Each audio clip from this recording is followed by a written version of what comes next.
Shoshoni, Wyoming, on a beautiful Thursday evening that didn't start out this way, and I had some great B-roll footage of the rain, and with the rain setting things back, the teams weren't allowed to take the field until 4:30. They have not moved back game time. They are still going to kick this off at 5 o'clock, so we're going to have a little bit of an abbreviated pregame show. It is your Porter's Tailgate Show. I'm John Gabrielsen. That's Joel Kindle. Wyatt Barichka, our technical director. Kayla Ray and Kindle, our camera operators here from atop Shoshoni Field. And Joel, when we got here, it looked great.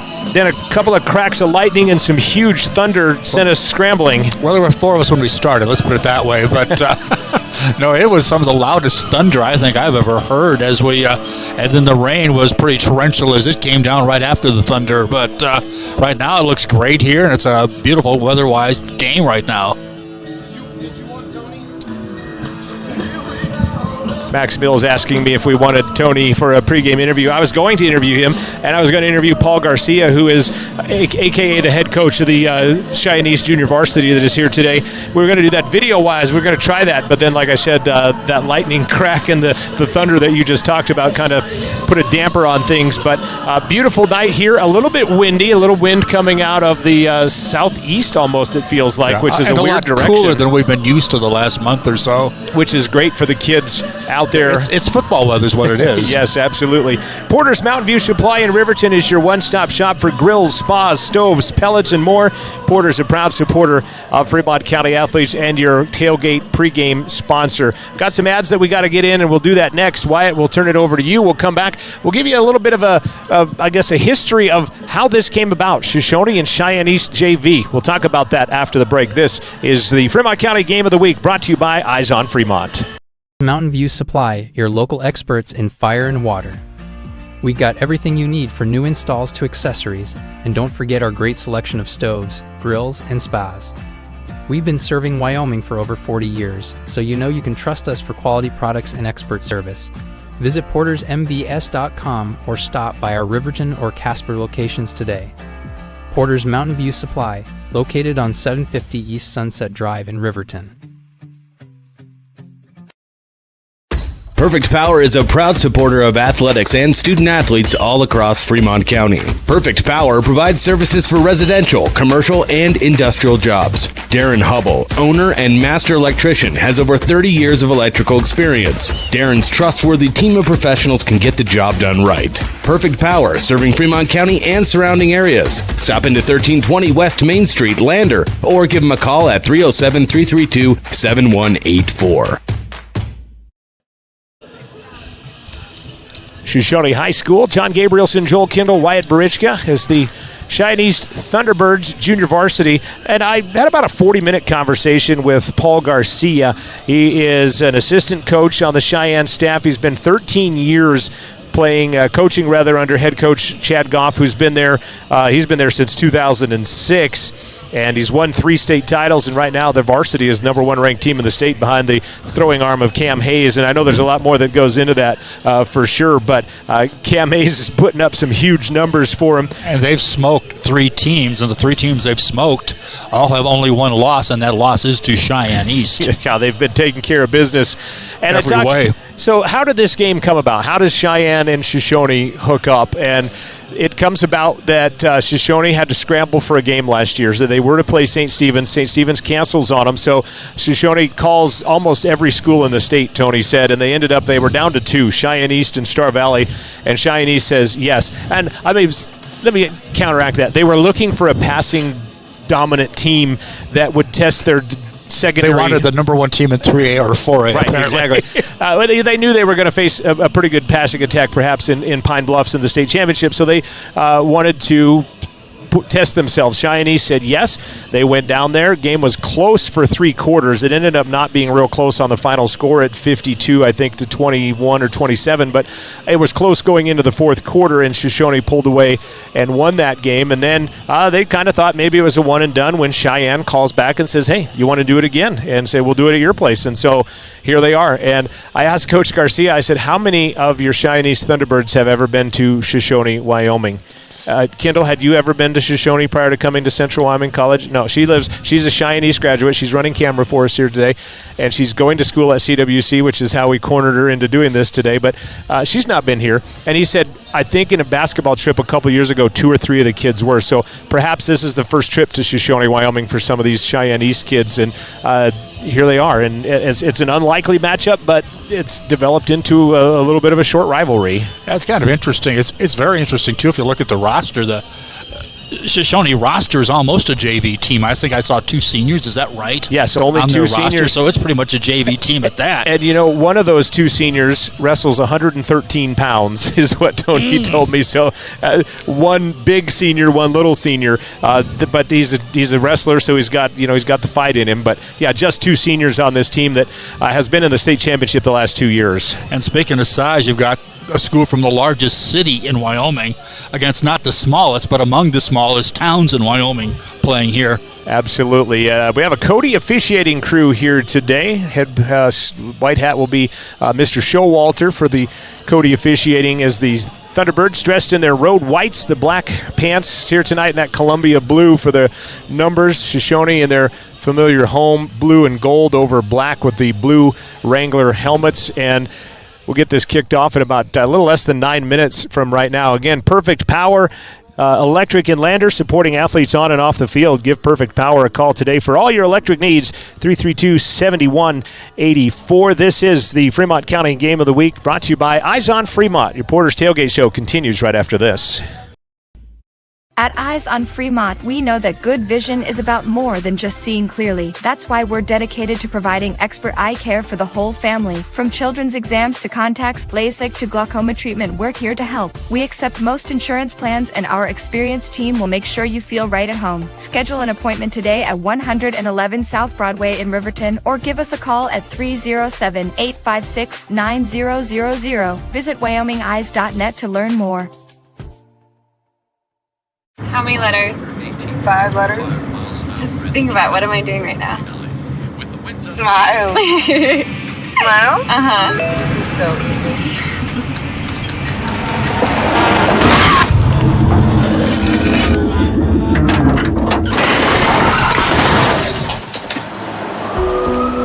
Nobody likes to be stopped by the police, but if I'd seen her texting while driving and given her a ticket, it just might have saved her life. This is the Porter's Tailgate Show, your pregame on the Eyes on Fremont County Game of the Week, our first game of the week. Lots of others yet to come, including, I believe, Wind River and Big Piney. That'll be a couple of ranked teams. I think they're 2 and 3. Interesting game. Coming up next You've got weekend. 2 versus 4 ranked matchups this week. Yeah, there's some big ones across the state as well. Cheyenne East varsity will be taking on the Plainsmen of Laramie High School tomorrow night in their varsity contest. That won't be close. Probably not. You are correct. You are correct in that one.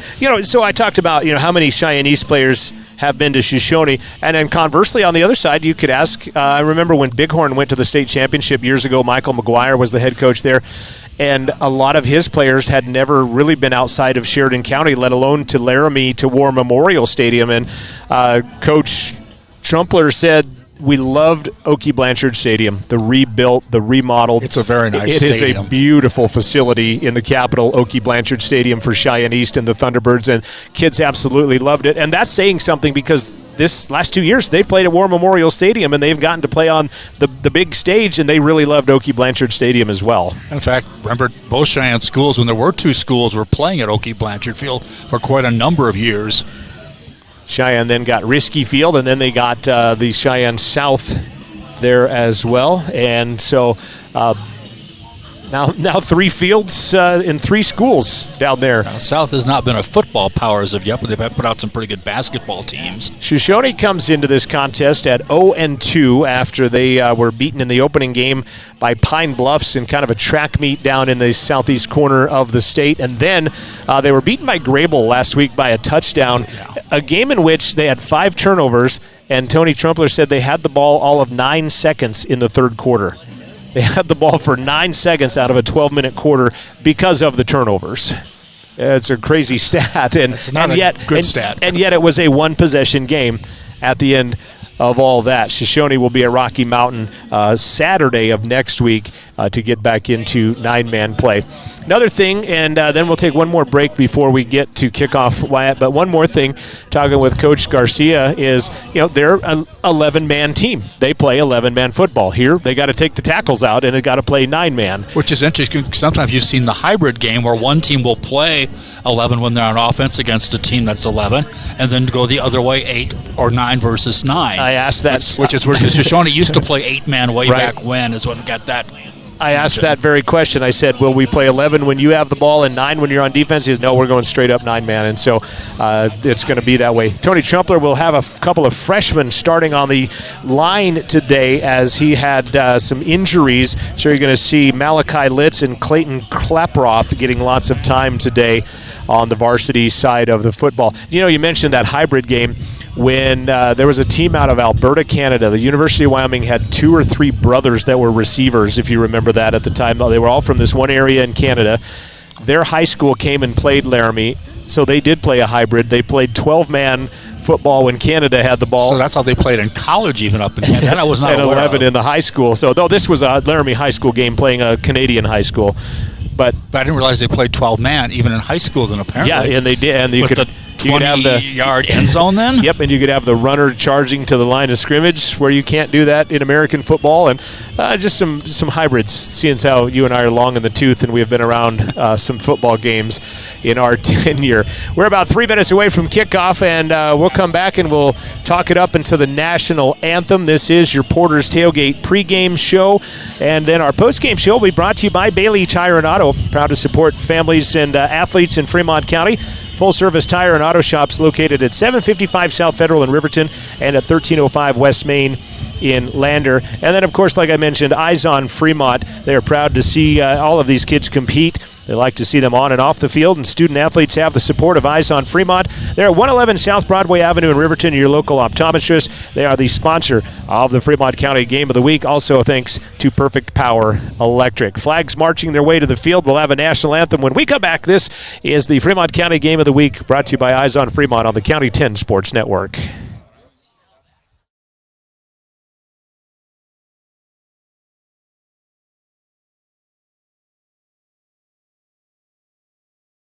It just might have saved her life. Myers Gambles is your one-stop shop for furniture, mattresses, and appliances in Lander, Wyoming. We have an unbeatable selection of furniture for your living room, bedroom, and dining room. Plus, we have the latest trends in home furnishings. Our mattresses are comfortable and affordable, and our appliances are built to last. Whether you're looking for a new TV, sofa, or refrigerator, we have the perfect finish, style, and function for your home. Visit us at 420 Main Street in Lander, or check out our website, landergambles.com. Today. Get ready to explore Wyoming's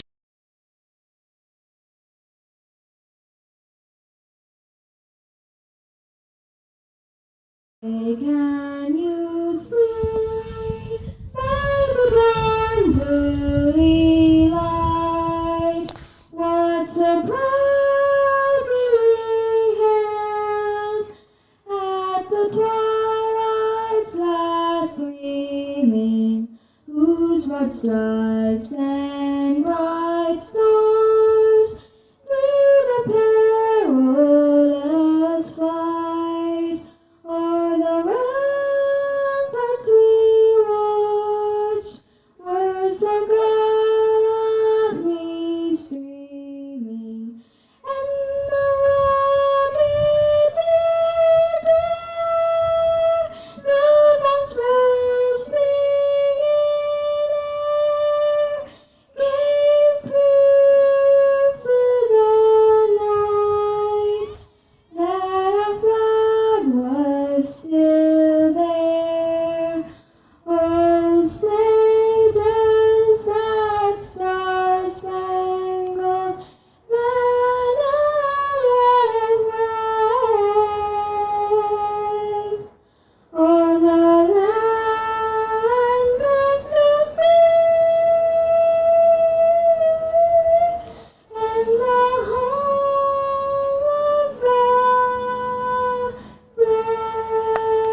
Shoshoni youngster singing our national anthem for the crowd here on a Thursday evening. And we've got some cloud cover coming in here, a little wind kicking up. We hope it's cloud cover, not rain cover like we experienced at the beginning of said football game as the color guard making their way off the field. Good shot by Kendall and Kaylee Ray for putting that together. And again, State Farm, Tyler Watson, proud to support Wolverine Athletics. They are ready to protect your future. Call them today at 856-4118 and insuringriverton.com. And he will be sponsoring our player of the game here today as well. You know what scares me about this game a little bit, John, is for Shoshoni is that these Shoshoni kids, you don't think about the varsity game because it's not a varsity team, but these guys are guys that are right behind that team that is pretty much kicking everybody in 4A right now, so they're chomping at the bit for varsity action themselves, I'm guessing. Yeah, and that's exactly what tough road to hoe. Exactly what Coach Garcia said. He's like, these guys are the backups to the backup. They're like number 3 on the depth chart, just on that cusp, because at a school the size of Cheyenne and the level that they have played in the last decade or more, even under Coach Goff, it's very senior dominated, and you almost don't get your varsity chance until you're a senior, maybe an outstanding junior type of thing. And so these are kids that are waiting their turn possibly to be on that 4A stage varsity next year. So it's a very, very salty opponent across the way for the Wranglers today. And Goff has done a nice job with this program. We remember way back when we were doing games, you know, we recall Cheyenne teams, that varsity teams that had numbers in the 20s. Yeah, I remember doing games for Laramie when Mike Chisholm was the broadcaster. We were at Okie. Games, not a Toronto. We were at Okie, and I looked, and I'm like, there's 11 kids on the sidelines and 11 kids on the field at the 4A, and that was kind of the depths of despair. But Chad Goff, there wasn't much of a crowd either. Chad Goff has certainly brought the Thunderbirds out of that, as they're just a few years away from a state championship. Graydon, I just drew Buell, yes, Graydon Buell. I drew a blank on his name at the quarterback position when they won that in the COVID year. As a matter of fact, Coach Goff has won 3 state titles for the Cheyenne East Thunderbirds in his tenure there as well. So captain's getting ready to go out to midfield here today. And again, Jesse Blum is East's head track coach. He is an assistant on the field with Coach Garcia, and then Coach Garcia assists for him on the track side of the equation. So one is kind of each other's director of football operations, if you will. And you're going to see Carson Kissling and Wiley Filio step out there as captains, along with Braxton Mills, and the other captain is Morgan Neal. And I was told that somebody's got some injuries down there, so we'll take a look at that here as well. For Cheyenne East, Liam Fox is a junior. He's a captain out there, along with Steele Hamilton. And I'll catch some other numbers for you as we have them here for the captains. They're behind Wranglers right now. You know, for Shoshoni, you typically think your seniors would be your captains, but they've only got 2, so they're not all their seniors are their captains, but then some. Yeah, Bobby Matthews is out there for Cheyenne East, and there's one more as Mr. Showalter and the Cody officiating crew talking with. Interesting, too, all of the different traditions. Shoshoni goes out without helmets, East wearing theirs. And did you see the Colorado State coach? I mean, he's got troubles. He already has troubles, but he was already calling out. Oh, my gift for showing up. Thanks, Ted. I appreciate that. Just didn't have any more room. Is that what you said? Yeah. Well, I'm glad I could help you out, Campin. Ted, the new principal here at Shoshoni. Shoshoni has won the toss and will kick it off. And actually, I just know that they're going to kick. I didn't see if they actually won the toss or not. But the Colorado State coach calling out Norvell Prime a little bit.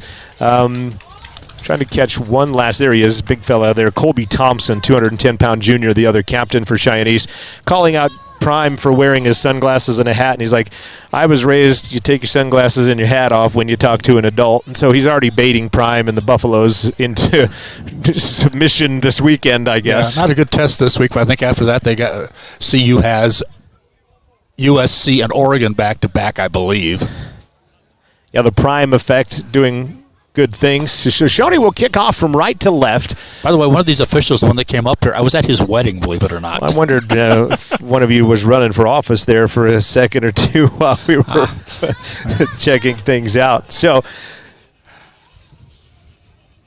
Ethan Tarango is the kicker for the Blue, while back to receive is Liam Fox and also Aiden Ricardo. Aiden Ricardo is a three-sport athlete at Cheyenne East, and some of these kids are in the program. They were not with the Cheyenne team that went to the semifinals of the American Legion World Series. Of course, that's an all-Cheyenne team, and they pick up players from Central as well, as parts unknown even, it seems like sometimes.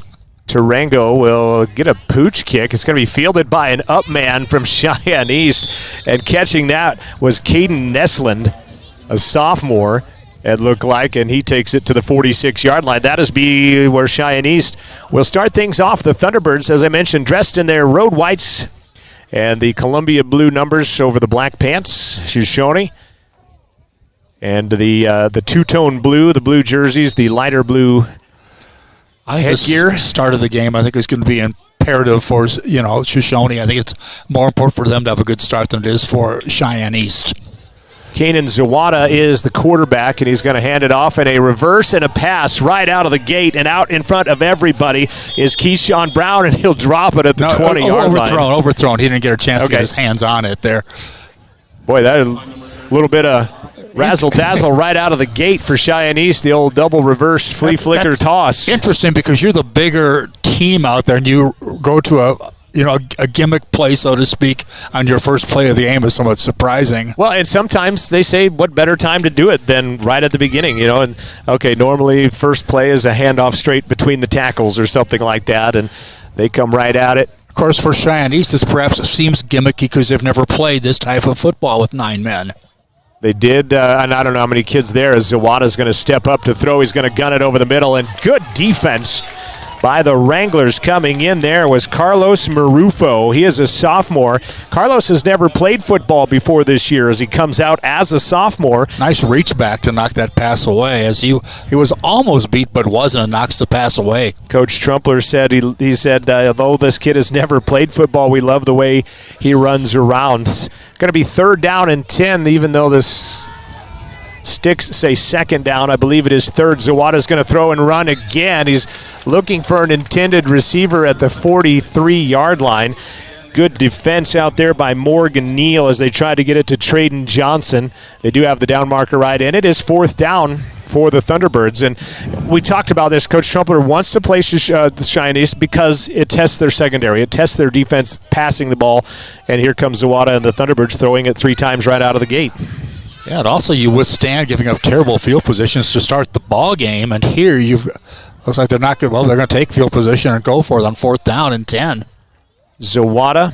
This is a quick kick in there. Has Sell now. He'll give it to Sell now. He'll break one tackle. He'll get near midfield and go down there. He's going to be well short of the 1st down after a 4-yard carry, and that's going to bring up 1st and 10 Wranglers. Good field position switches. Yeah, plus territory as they'll start it at the Thunderbird 49-yard line. So 1st and 10 Wranglers just over the midfield stripe here at Shoshoni High School. And it's going to be Braxton Mills out of the shotgun. He's got 3 men back there with him. 2nd man through. Oh, man, and that's a big stick. As running with the football was Carson Kissling, the sophomore.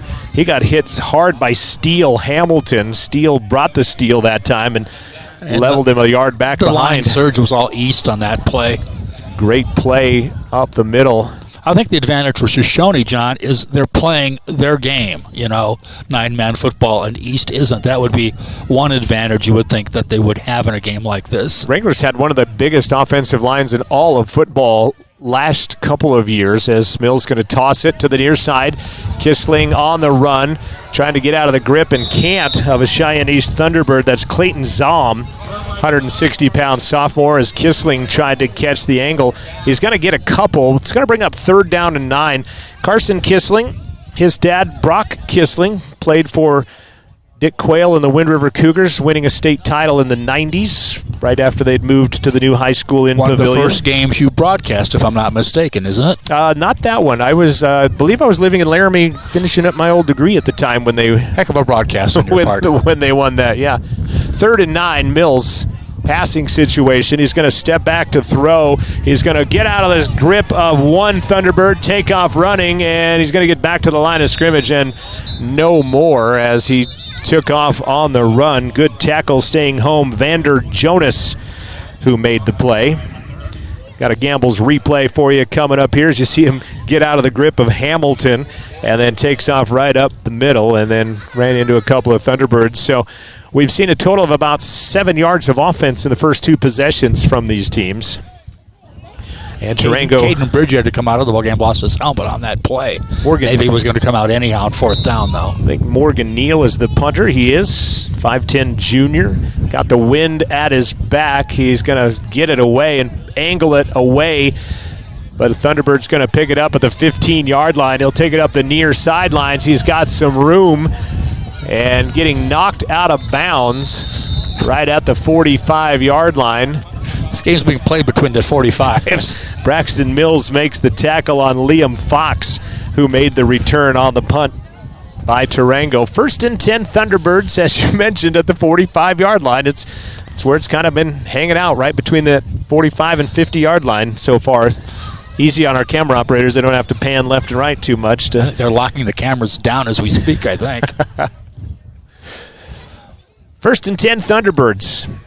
They'll split 3 to the near side of your picture on the County 10 Sports page. They've got one to the top of the screen as well. Zawada.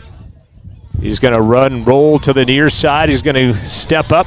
Nice looking ball and an incomplete pass as it goes in and out of the hands of Keyshawn Brown at the 30-yard line. Pushing him out of bounds was Wiley Filio, excuse me. I think Coach Mills was saying be careful where you hit him, because it was close to being a little bit out of bounds. Zawada over 3 to start the afternoon here today. That was a good-looking rope, though. He put kind of at the sidelines, maybe just a skosh out in front. Why does the name Zawada ring a bell? I know for some reason. Lusk had some Zawadas that were, and I don't know if he's related before you ask. But the name rings a bell still. He's going to play action. He's going to pull it himself and take it up the middle, and Zawada is going to escape a tackle. Braxton Mills will finally bring him down at the 30-yard line. That is a 25-yard gain on 2nd down by Zawada, and the biggest play of the game so far in the Thunderbirds, 1st and 10 at the Wrangler 30-yard line. Not a big kid, 5'7", 140 pounds, but he showed good elusiveness there. He had a player come on his back right there, and that allowed him to slow up and Mills to climb on board as Trisman Green was the one that had a piece of him. Handed up the middle. Johnson hits right at the line of scrimmage. Good job staying home that time. That was that sophomore Carlos Marufo that we talked about that hasn't played football up until this year, and there he goes and makes a great play staying home. Ref kicks a tumbleweed off the field. Welcome to 1A, 2A football. Keyshawn Brown, by the way, was the ball carrier, not Johnson. Zawada going to go out of the gun once again, steps up, trying to avoid pressure, and he will go down right at the original line of scrimmage again. And that is Marufo making the tackle. And coming out of the pack with the football was Caden Bridger, but down by contact. And that should ring up 3rd down and 10, does it not? Yep, that play, by the way, 2 plays ago was the first down of the contest for, either team. Wyatt, how's the timer and the down and distance going? All right, just checking. Zawada's going to quick toss out to Sell now. He's got room around the outside, cuts it back in, gets right at the 1st down line to gain before he is finally wrestled down. Kissling in there as well as Filio. You're going to mark him a yard shy. It's obviously 4-down territory as they were in negative territory when they went for it on 4th just a moment ago. So we'll see what Coach Garcia dials up on 4th down and a yard. Sell now is going to get the carry. Nope, he's going to take it out, getting the 1st down before he got hit by Carson Kissling, the leading defender. He's going to get across the 20-yard line. 2-yard carry is enough for a Cheyenne East junior varsity 1st down. I'm not liking what I looked to the right side of us, but the way the wind is blowing, that should skirt behind us. Weather-wise, Wyatt, in case you want to scramble the cover equipment here in a little bit. Play action. Sell now doesn't carry it, and then dragging down Zawada as Morgan Neal. Looks like a rodeo broken up out there. Jersey spins him down to the ground. He's going to lose 10 or more. About a 10-yard loss. Second down and a bunch. And on top of that, you call the quarterback is now dizzy. So saw the Gambles replay from Wyatt Barichka, our technical director here tonight. Wyatt on the road to Evanston tomorrow. He'll be watching the Tigers in the return of Jim Burton to Evanston. Sell now in the shotgun next to Zawada. Takes the snap, play action again. Sell now throwing to the corner. There's a lot of hand fighting. Might have been a pass interferences. Looked like some jersey was being grabbed out there by one of the Wranglers on the intended receiver, Rayshawn Johnson. It falls incomplete, 3rd and 20. Saw the jersey being pulled away. I think he was being wrangled defensively a little bit. That was the last sack. He was wrangled to the ground. 3rd down and 20. First down marker just inside the 10-yard line as we sit with 6:27 left to play in the first quarter. No score on the Fremont Chevy scoreboard. It's the Eyes on Fremont County Game of the Week on the County 10 YouTube network. John Gabrielsen alongside Joel Kindle. Kaylee Ray and Kindle are camera operators. Zawada again steps up. He's going to look down the far corner, throws one up to the goal line, and it falls incomplete, intended for Traden Johnson. And that was close to a flag maybe there as well, but pretty good arm by Zawada, though, throwing into the wind as he's thrown, and it's a pretty good little wind right now. Treisman Green defensively, I thought he did a pretty good job of running with him that time. Brings up 4th down and real close to 20 yards for Zawada and the Thunderbirds. You're not kicking a field goal on this, I can tell you that. Not in this wind. As that wind coming right from that corner where they just threw the football back towards midfield and across. 2 receivers each side for Zawada. Steps up to throw. He will throw one, and a wide open receiver is going to be overthrown as he was looking for Rayshawn Johnson. Out of the safety position, Mills was coming over late, albeit, but coming over. And the deepest penetration to the 19-yard line is going to be where it ends as they get pushed back to the 29, and that's where the Wranglers will take over 1st and 10. No score on the Fremont Chevy scoreboard. 6:14 left to play first quarter. Has to be boosting the confidence for the Wranglers to hang with them here in the early going. 0-2 on the year, playing a school, granted JV team, but a team that's a power in the 4A world. I think that is probably maybe as good as any team you'll line up against in the 1A 9-man category. Well, Pine Bluffs is pretty good. Kissling runs into the back of a defender. Not making the tackle was Isaac Clay, but almost making the tackle was Isaac Clay from Cheyenne East, standing his man up and not giving Kissling a lot of real estate to run. Mark it as a gain of 1, 2nd and 9. 9-man football, unlike 6-man where the rules are quite a bit different, 9-man really is 11-man football with 2 players left. 6-man not really is a different game, really. Right, you've got to have an exchange in the backfield and shorter field. And not as wide a field. And play action, 2nd man Kissling destroyed in the backfield by Troy Speakman. That was kind of a team picture back there.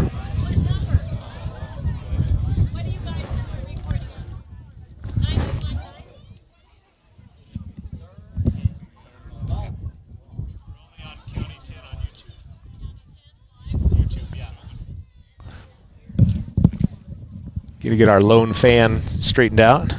Like a Wind River right there, right? That's the grandmother of your running back out there without naming names. Sending a man in motion is Mills, and get a timeout called by Cheyenne East. Let's step aside with them. 5:01 left to play first quarter. We're scoreless. 3rd down and long for the Wranglers on the Fremont County Game of the Week. Brought to you by Eyes on Fremont.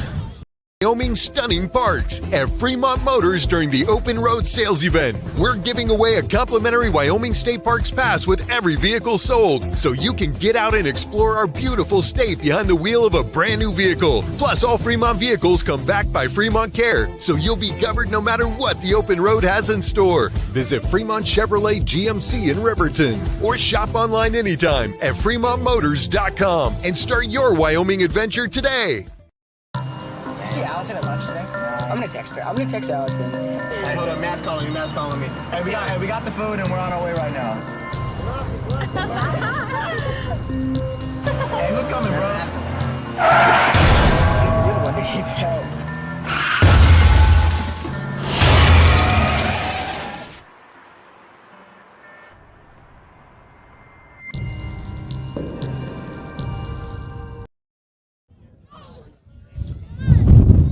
Northside Body Shop, proud to support student athletes across Fremont County as we're back to action. Mills over the middle, little middle screen. Kissling's going to be real close to a first down on the middle screen, about 10 and a half yards before he's brought down, but it is going to bring up, well, they're going to stop play real quick. I think they're going to want to measure. Nope, they're going to say it is a first down. That was a nice play call, too. I like that. They're not, getting great surge on the line to try that. Watching the Gambles replay, well, we may have to cut out early as the Wranglers are already back at it, and they're going to go straight back up the middle for a gain of a couple.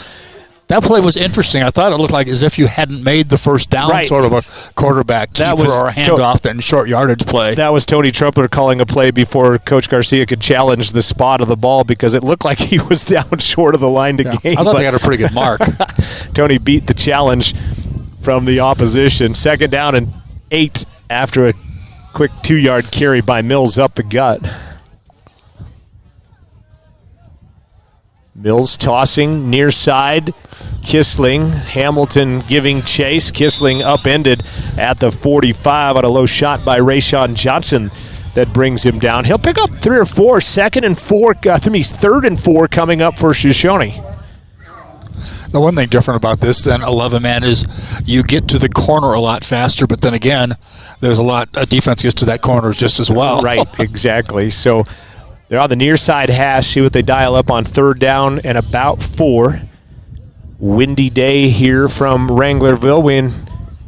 Thank you for joining us from the capital city of Cheyenne today as Filio will go in motion. He'll get the carry, and then he is crushed. He is met by I Can't Drive 55. Troy Speakman meets him right in his grill after a loss of 1. 4th and 5 Wranglers. They've got the wind with them at this quarter with 3:20 left. I think they maybe would air it out a little more. And that's why that screenplay worked so well, too, because of that surge that you're seeing defensively by Cheyenne East, using it to your advantage. John Paul Simon at 310 pounds checks in on the right side for Cheyenne East. Treisman Green splits out wide to the far side.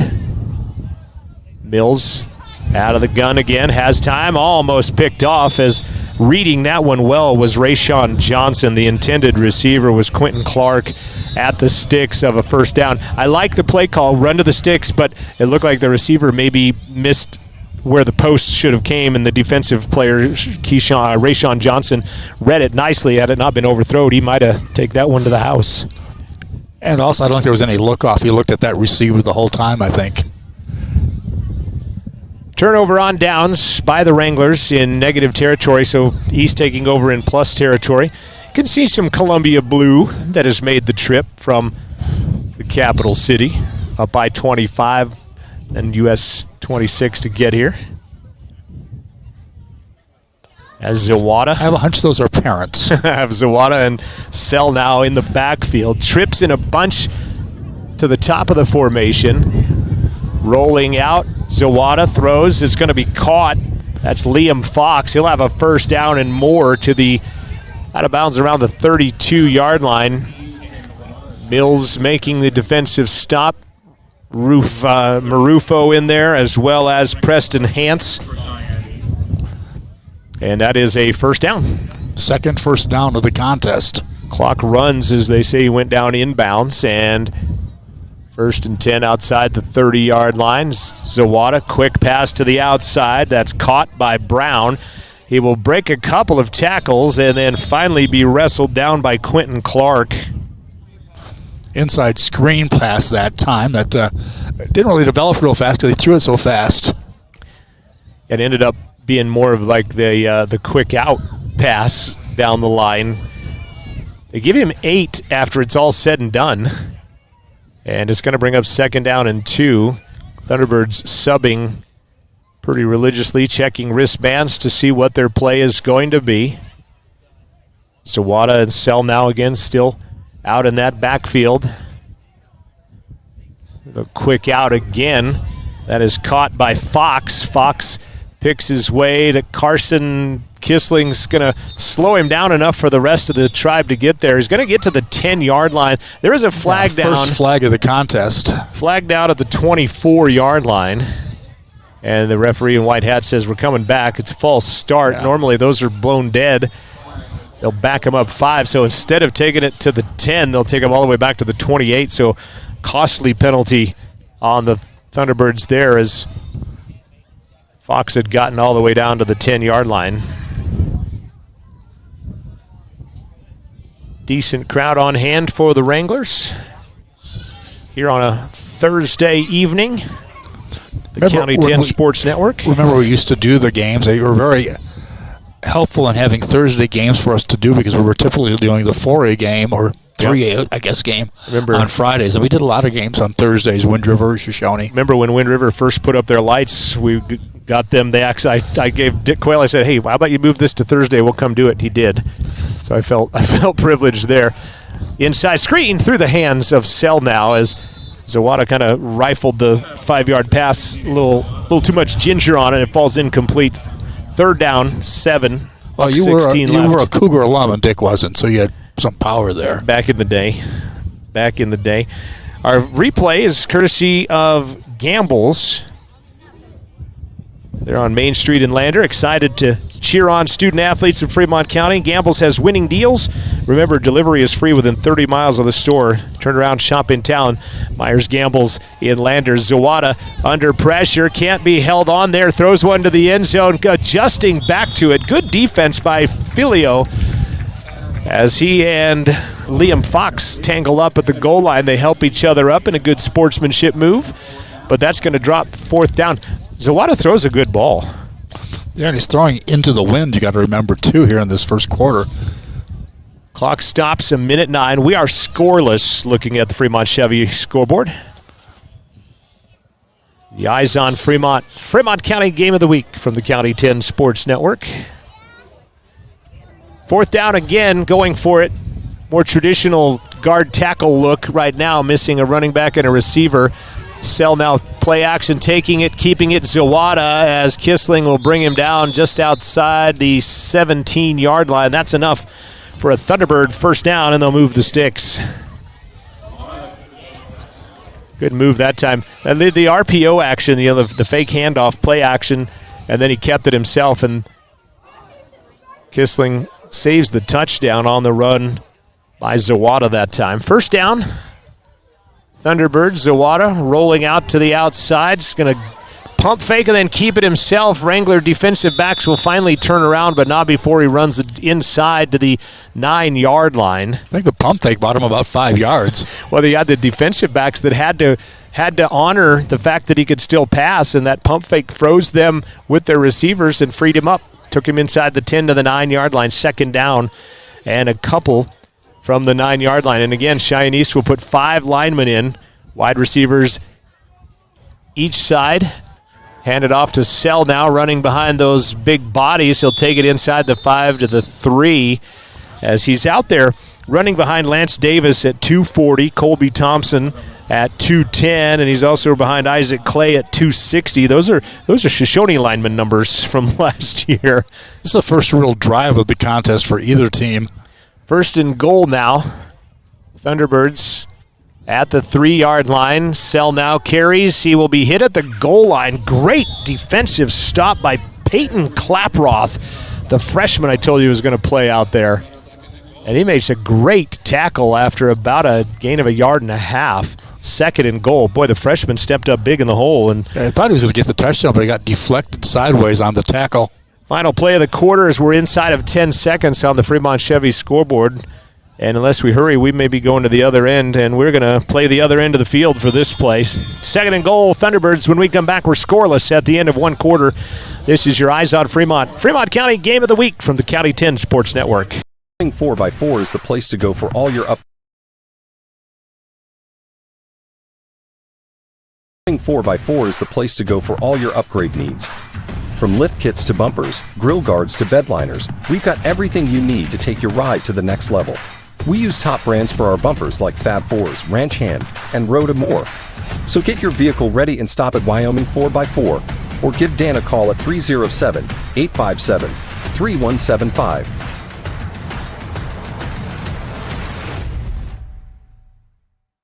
Wyoming Catholic College is a unique institution that offers an immersion in the Western tradition, the beauty and challenges of the wilderness, and the treasures of the Catholic spiritual heritage. Our mission is to provide a unique educational experience that nurtures the body, mind, and spirit. We are proud of our alumni success stories and the learning opportunities we offer through our academic outreach program. Come and explore our campus in Lander, Wyoming. Make your Rat with 2 T's, the 80s band, welcome you back to Shoshoni High School. That's a cross between a Brian Regan comedy routine and Rat. It was a late add to their tour. It was Shoshoni. You know, you're looking at, we're scoreless as we head to the second quarter. Shoshoni's 3 state titles, one of which you did back in 1985, Harold Bailey and crew going down and beating Cheyenne Seton at Ogie Blanchard Stadium. Yes, that should be a Cheyenne school. It doesn't exist anymore. Joel did that game with the late Rich Burkamshaw, and then their next state title game, Wyatt Barichka, who's sitting on our left, did that game in 2021 at War Memorial when the Wranglers knocked off Rocky Mountain. Zawada rolls out. It's going to throw to the end zone. And a catch and a touchdown for Cheyenne East. Keyshawn Brown, a 1.5-yard touchdown pass from Zawada to Brown.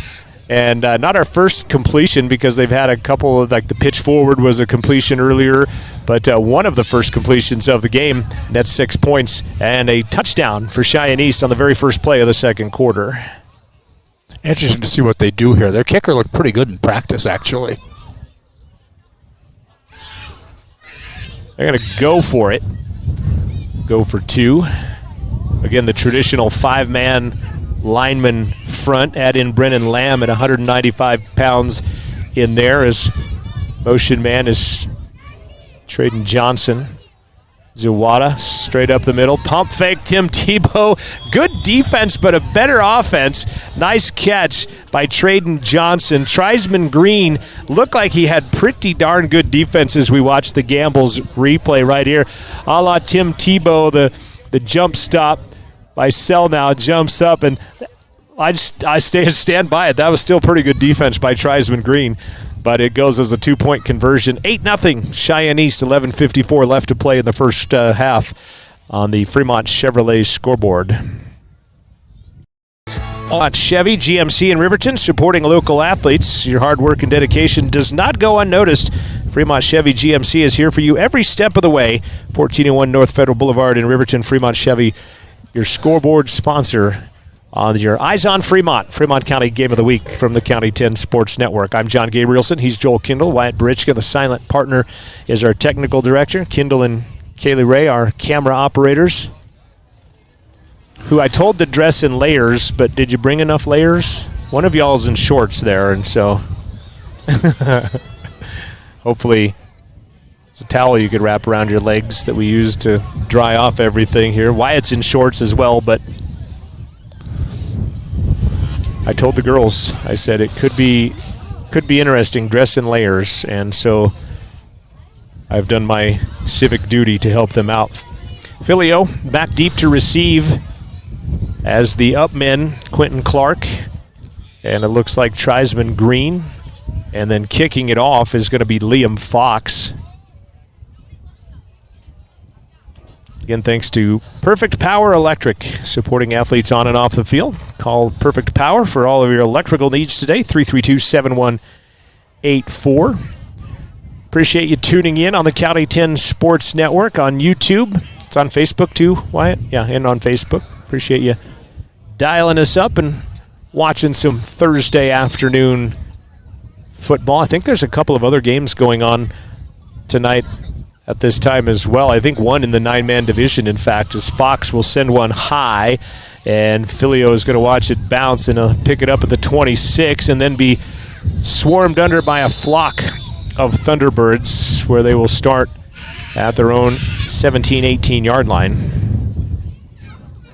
Wyoming Indian Rocky Mountain is one of those 9-man games. That going on at Ethity. Has the Chiefs played every game at home so far this season, I think? 3 out of 4, why it says them at home. The Oil Bowl is on Friday. Yeah, that's not quite rivalry weekend. Early Oil Bowl, it seems like. Well, and then usually you will have like Thunder Basin versus Gillette or versus Sheridan and stuff. Those rivalries have changed a bit, though, since the onset of another school, as Filio will be hit on the pop-out play by Clayton Zaum. Did not realize that Steve Harshman had coached in more than half of the Oil Bowls that have been played. He has been at Natrona a while, Coach Harshman. Yep. 8-0. Wranglers trying to equalize after giving up the touchdown a moment ago. Trips in the backfield. A little misdirection, and Carson Kissling will get through one tackle, but then he gets brought down by Thomas Kolkman. Yeah, counter play is tough to go when you've got penetration on the defensive line. Yeah, your counter play is getting, the second half of it's getting interrupted when you've got the back of your own lineman in your grill right there. So the Wranglers may need to start rolling out Mills, get him some room to maneuver perhaps a little bit, maybe run some outside sweep activity. What if you'd alter your splits at all to try to spread their line out a little bit too?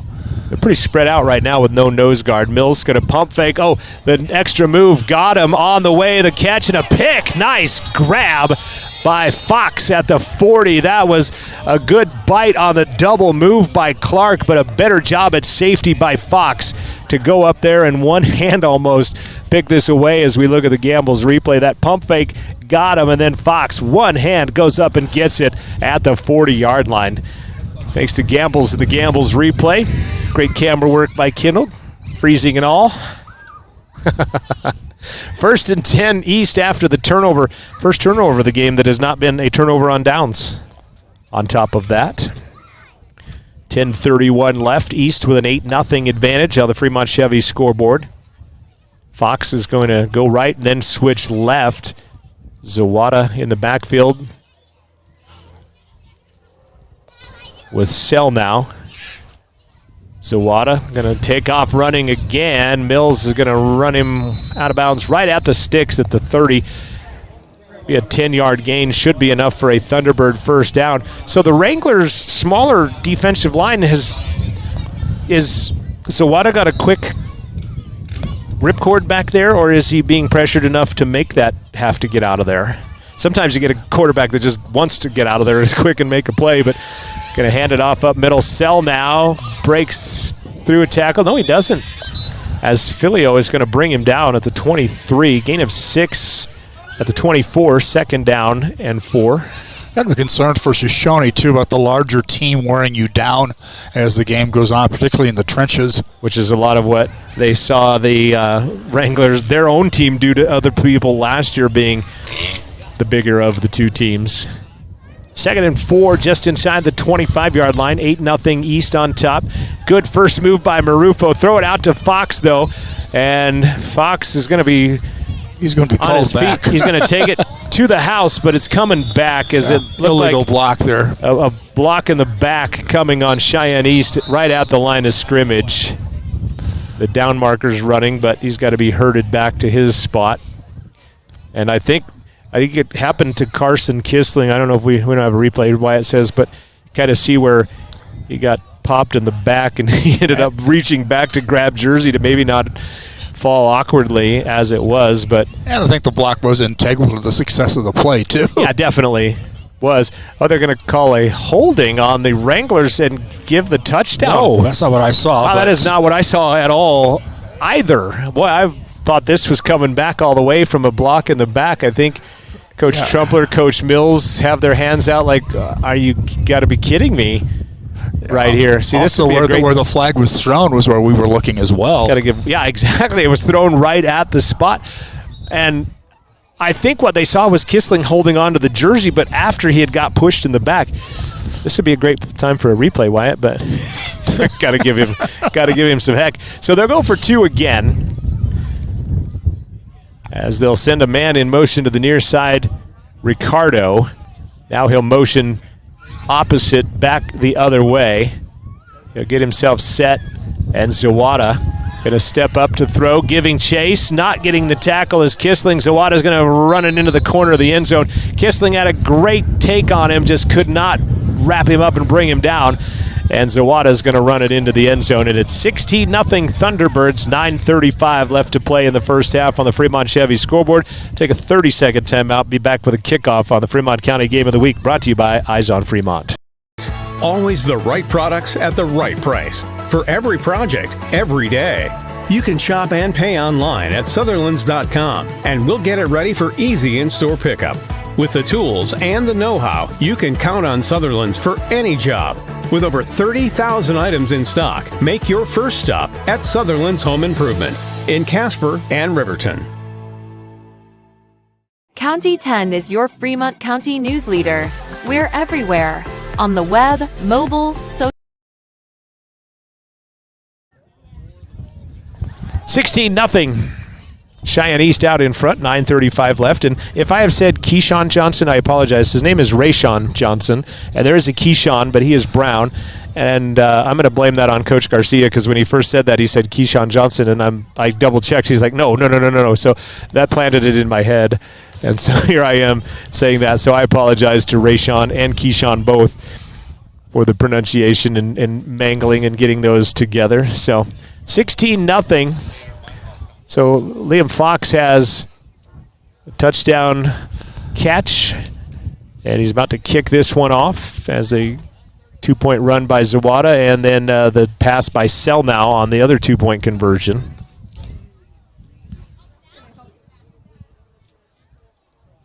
Interesting, filling your lanes when you're playing 9-man football on a kickoff, because your area of coverage is a little bit bigger. And typically the kicks do not go as deep, as Filio is going to come up, grab this one at the 15-yard line. He'll take it straight up the middle, and he'll run into a Thunderbird wearing number 28. That is Austin Haim, 6-foot junior, 150 pounds. Appreciate you chiming in on the chat, talking about Keyshawn, and I'm not sure who Swaggy is, but appreciate you tuning in on the YouTube chat on the County 10 Sports Network. So the Wranglers in a hole now, 16-0, starting at their own 27-yard line. And, boy, there was a lot of movement by the Wranglers, and straight up the middle goes Mills. And that's only going to get 2 second down and 8. Did you see the same thing I saw with some running backs moving, I think, before that ball had gotten snapped? I was wondering if the ball got snapped, if the count was off there, and that's like almost simply a run up the middle. Oakley Hicks not playing. A couple other players, I think Morgan Neal was listed as questionable for the Wranglers. So he'll split 2 to the wide side of the field. We're under 9 minutes left to play. Second quarter on the Fremont Chevy scoreboard. Fake toss, fumble. Carson's going to get it on a bounce, does Kissling. And he's going to stay on his feet back to the line of scrimmage. First one there to get him, Traden Johnson. But, boy, what a fortunate bounce off the turf right back into the hands of Mr. Kissling. The last few minutes of this first half are kind of danger zone area for Shoshoni, because they've actually played pretty well to trail by 16-0 right now. You know, and defensively, offensively, need to get a little spark going. Yeah. Get them something that's going to get some momentum going for them right now. As they've keep your defense off the field a bit, too. Been chipping away. Talking with Coach Garcia of East, it's almost as if they have the platoon as Filio hit from behind. That looked like motion as well. It's Vander Jonas coming in to make the tackle. I didn't see the motion that time as much as I had previous, for sure. You know, you look at the Cheyenne East Thunderbird coaching staff as well, and you see names like Alex Stratton, one of the Cheyenne East greats back in the day, and his brother Ben Stratton played at CSU, and then Alex then also playing at Wyoming. And you also see Riley Stringer, and we'll get to that here after the kick by Tarango that's blocked. Great block out there by Thomas Kolkman. Mills recovers it, but when it rains, it pours, and the Wranglers right now backed up against their own end zone at the 19 after a block punt by Kolkman. I would think blocking for a punt would be more difficult because your angles are going to be shorter to get to the punter. Kolkman got it, and we'll get a timeout on the field. And we'll finish our thought about that Cheyenne East assistant coaching staff after we take a quick timeout. 7:25 left in the first half on the Fremont Chevy scoreboard. East 16, Shoshoni nothing. Fremont County Game of the Week brought to you by Eyes on Fremont. County 10 is your Fremont County news leader. We're everywhere. On the web, mobile, social, and on your radio dial. With all the news you need to feel connected. From sports to board meetings and community features, we work hard to bring you all the latest updates you care about. Visit us today at county10.com. County 10, community connected.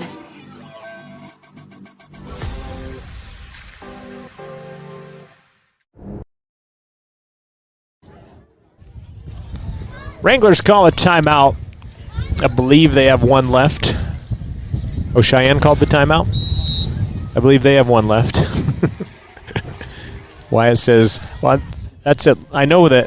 Well, anyway, Zawada steps up, throws, crossing over the middle, a catch and near a touchdown. Saving it is Trisman Green, but a nice catch on a slant by Keyshawn Brown. And I thought it was number 20 that made the catch on the slant. Oh, okay. Yeah, it was Keyshawn Brown. Correct. Okay, all right. Just checking here. First and goal at the 3 for Zawada and the Thunderbirds after the blocked punt. Throwing goal line incomplete, in and out of the hands of Vander Jonas.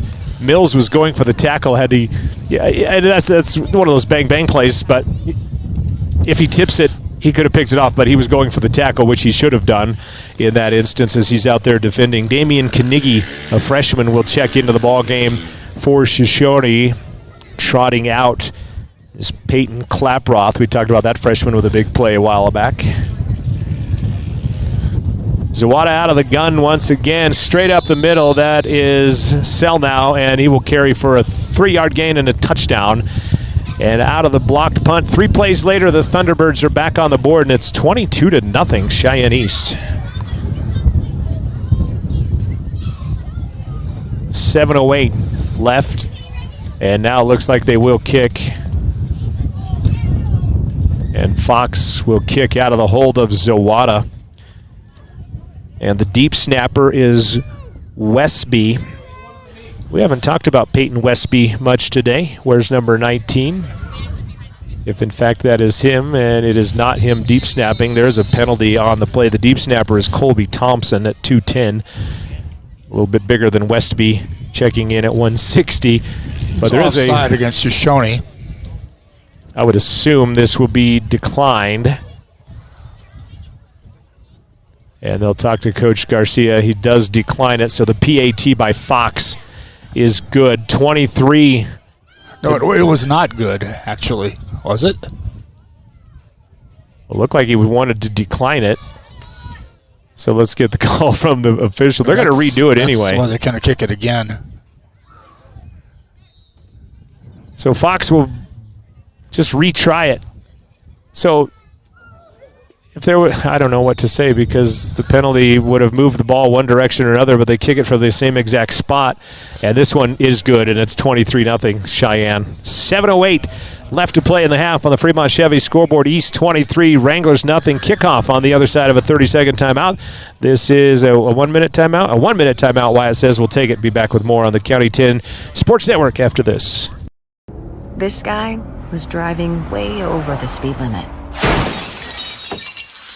Look at the damage. This guy was going a lot over the speed limit. Look at the damage. This guy was going a little over the speed limit. Look at the damage. Redden, Kane and Associates. CPAs is your go-to source for tax, financial, and business solutions. Our experienced professionals are trusted and know the numbers. We're dedicated to providing personalized attention to each of our clients. Whether you're an individual or a business, we're here to help with all your accounting needs. Let us do the math for you. Stop in or visit rivertoncpa.com to learn more. Elevate. Appreciate you tuning in to the County 10 Sports Network. John Gabrielsen, Joel Kindle, Wyatt Barichka, Kindle and Kaylee Ray, our camera operators. Wild Preps, David Settle has chimed in and tells me that Harshman has been at Natrona 33 years. I think that, what is the 59th Oil Bowl, I think, this year? David, get on that. I did several of those. David has not done any of them. Of course, he's learning to be broadcaster, which is partly why. But yeah, Fox will send one deep. Filio will field it at the 10. He'll take it to the outside this time. He'll get past a couple of diving Thunderbirds. Finally pushed out of bounds near the 40-yard line. Trying to catch a number. It was Fox, the kicker, that ran him out right at the 40. 1st and 10. Wranglers trailing 23-0. Still 7 minutes left to play in the first half. This was a scoreless first quarter. East scored on the very first play of the second quarter. And so far, that has been the only one they have needed at the moment. You do that in like hockey and soccer where that's the game winner. If it's the first one in a shutout. I don't think football has the game winner stat, but I think you hear all the points they needed sometimes. I think you'll hear that, but 59th Oil Bowl. I was right. 44-14, Natrona leads. That's a domination right there as Coach Mills is going to burn a timeout right there. Okay, so we were going to talk about this a while back. How are we doing on ads, Wyatt? We okay? So we can stay here for this? All right. Mr. Stringer. Yeah, Riley Stringer is an assistant on the Cheyenne East staff. His father, of course, the late Jim Stringer, a very successful coach at Powell and gone way too soon and way too young. And just during the off season of 1 year. Yeah, it was like real close, I think, to the beginning of another season. And Riley played his senior year right after that happened at Powell, which has to be excruciatingly tough to know your father as the head coach and not be there. Then he did some time at UW. I think he, and if I'm not mistaken, and I hope I'm not speaking out of turn, was injured, and I think that ended up being his career at that point. But Riley Stringer on the assistant list for the Cheyenne East Thunderbirds along with Alex Stratton. You know, I remember about his dad is he looked just like somebody on that show Gold Rush, if you recall. Over at the Hoffman claim. He did, yes, didn't he? 1st and 10. Boy, we've worked in Gold Rush into a broadcast, and we're still in the second quarter. Going to throw a little out route. It's going to be Clark. He'll be open field tackled nicely by Caden Nesland on the outside. And it's going to lose 5 yards on that play, 2nd and 15.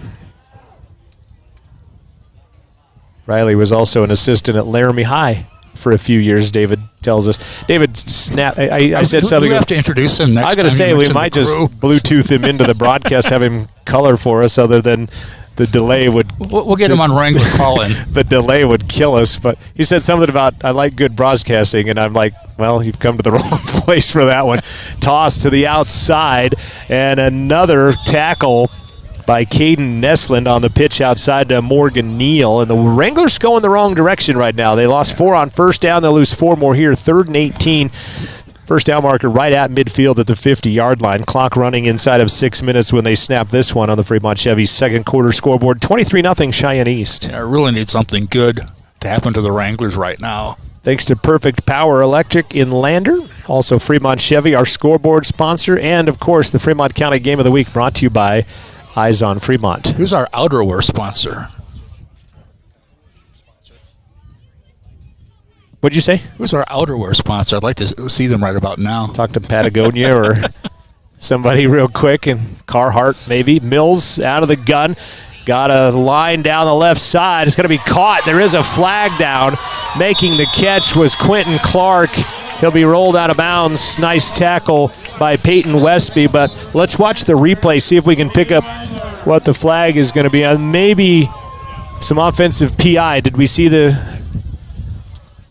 flag yet? Wranglers are marching backwards. Holding. No, it's on the defense. They'll decline it. Boy, that is twice today that I think we've been baffled by the call. The holding call, the flag is at the 45, and it came, I think, right when the ball had left the hands. Maybe we didn't see that is why, but Clark will have the completion from Mills, and they'll put it at the 27-yard line, Wranglers' deepest drive of the football game. Afraid the Wranglers were going to huddle 40 yards back from the line of scrimmage there momentarily. Well, even they thought it was against them as they were all going back to the other side of the field. Mills, a little miscommunication to the backfield, and he'll be ridden down by Bobby Matthews in the defensive backfield. Another loss. And that one, it just takes too long, I think, for that misdirection to develop with the line in your face like that fast. 2nd down and 16 now. First down marker about the 18-yard line. Wranglers out at the 34. 4:45 and ticking. First half at 23-0. They've got the cannon in the end zone. They just haven't been able to employ it just as of yet, have the Wranglers. Mills out of the gun again. Steps back. Lots of pass pro. They'll go to the near side. Clark. Great hands. 2 feet in bounds at the 20-yard line. That is a completion for Quentin Clark. And that was the Wranglers brought in basically all of the backfield to help pass protect. As you watch the Gambles replay coming on your screen, as they brought in a lot of pass protect and pass right at the sidelines. And a nice catch by Clark, his second of the drive. 3rd down still, though, even after the big gain, 3rd and 4. Clark to the near side this time. Filio in the slot next to him. 2 running backs in the backfield. Play action. Mills running for his life, goes down in the backfield as he is brought down by Steele Hamilton on a sack. 4th and 7 upcoming for the Wranglers. Something just didn't look right on that play, and maybe it was the blocking where he was rolling out to. There was play action, but the running backs, I think, sold more of the run than stayed at home to help pass pro on that. And Coach Mills sends son Braxton out. Been a lot of years with Mills at the quarterback, with Alex last year, Braxton a junior, most likely QB again a lot of next years year. With the Mills coaching over here in Yeah. Shoshoni. Back to pass, going to throw an out route, and it's going to be Clark diving at the 12-yard line and incomplete. Boy, there was a lot of air underneath that by Mills. That was a pretty good ball, and Clark never gave up on it. Makes a diving attempt out at the 12-yard line, and it falls incomplete. And he had pressure from that near side, and a diving catch goes out of focus, but a great shot by Kindle on that replay, on the Gambles replay. Thank you so much for being out here. And looked like an overthrow at first, yes, and I think the wind may have helped bring it back into play also. Clark did his best to try to get underneath it. Was 4th down. Turnover on downs to the Thunderbirds now at the 25-yard line.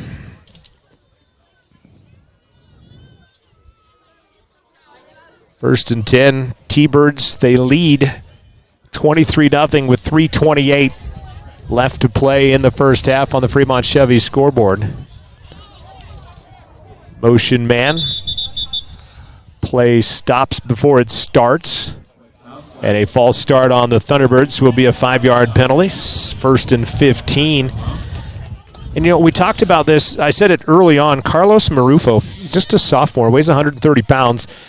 And he plays the middle linebacker in there, and Coach said he's never played football, and I like the way he plays. You watch him, and that kid has been a lot of great places. He's learning the flow of that ball and how the play goes from that linebacker position. He was there to make that stop that time if there was one. Toss to the outside. Flag flies down as running with the ball is Keyshawn Brown. And it's going to be a hold, I think. I'm not even going to speculate because I've been wrong every time we've said anything on what a penalty is going to be today, but I believe a hold on the the Thunderbirds. In fact, I've got one right. 1 out of 14 in the first half's not bad. Yeah, no flags in the first quarter, but a number of them here in the second. Flag is at the 16-yard line, which will back him up 10 from the spot of that. Ends up being a pretty significant. They're going to mark it from the line of scrimmage on that one. I guess we're not in the pros. Which, by the way, is it Vikings and Eagles tonight? Yep. I did think it was interesting that Josh Allen has more completions to New York Jets than Aaron Rodgers will have this year. So back to pass. Getting pushed out of the pack. Hit as he throws. Incomplete. It ended up between two Wranglers. Marufo with great pressure. Also, great job defensively by Morgan Neal to get after him in the backfield I was there. afraid. You speaking of Josh Allen and that ball being thrown as it was, It was kind of Allen-esque. He went, had to throw it opposite of his body motion, and it just... Who was the guy that picked him off, the three that... I can't remember his name. He had a clause in his contract. If he had 3 interceptions this year, he got a huge bonus. Well, he had 3 in the first night of the season, so...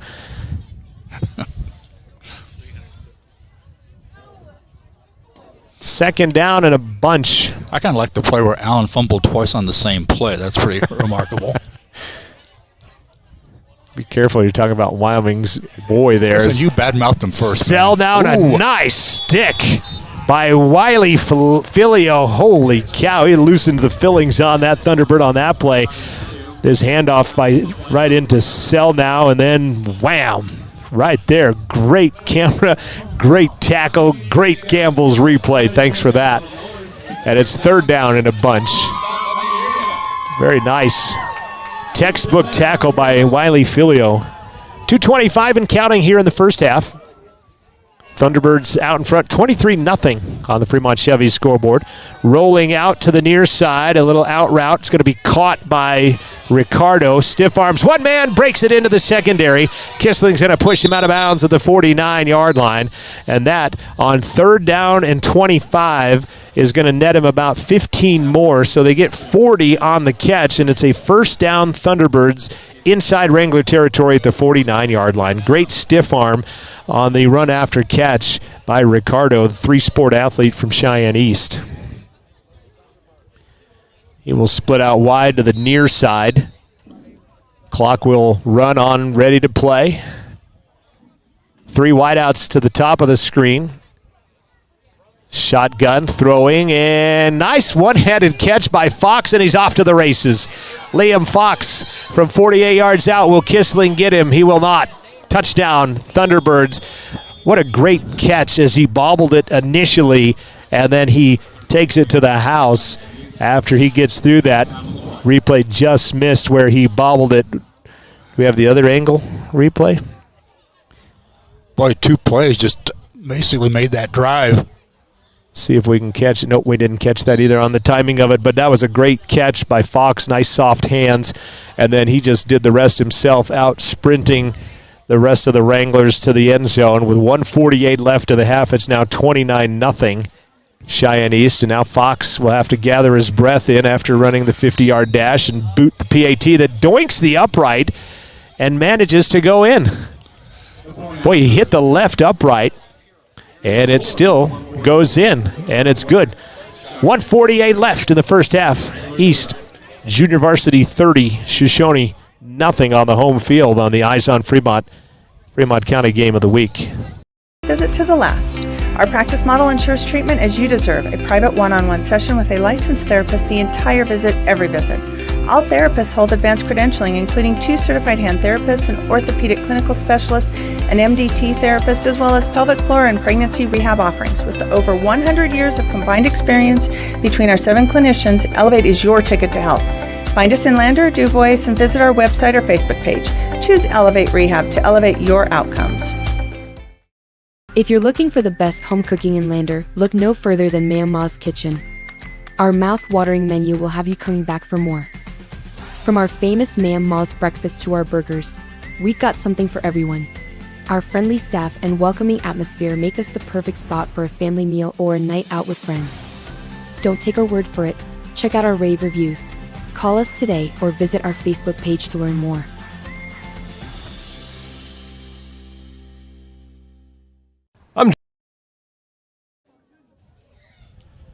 1:48 remains in the first half. All Thunderbirds in the second quarter. This is crazy. They've scored 30 points in the second quarter alone because it was zeros at the end of the first quarter. Although they did score with 6 seconds gone by in the quarter. They were at the 1.5-yard line. But 30 points in the second quarter for the Thunderbirds here so far to blow this one open. Looking, our friend David Settle will be doing this varsity team from Cheyenne East tomorrow night. So get a close-up look. Pregame scouting here, very thorough, that broadcast. Get a close-up look of Cam Hayes and the Thunderbirds tomorrow. Clark fields that one at the 10. Takes it out of bounds near the 30-yard line where he is flown out of bounds by the Thunderbirds. 1st and 10 Wranglers. They'll mark it right at the 28-yard, what are we going to mark? 30-yard line. I'll put it at the 30.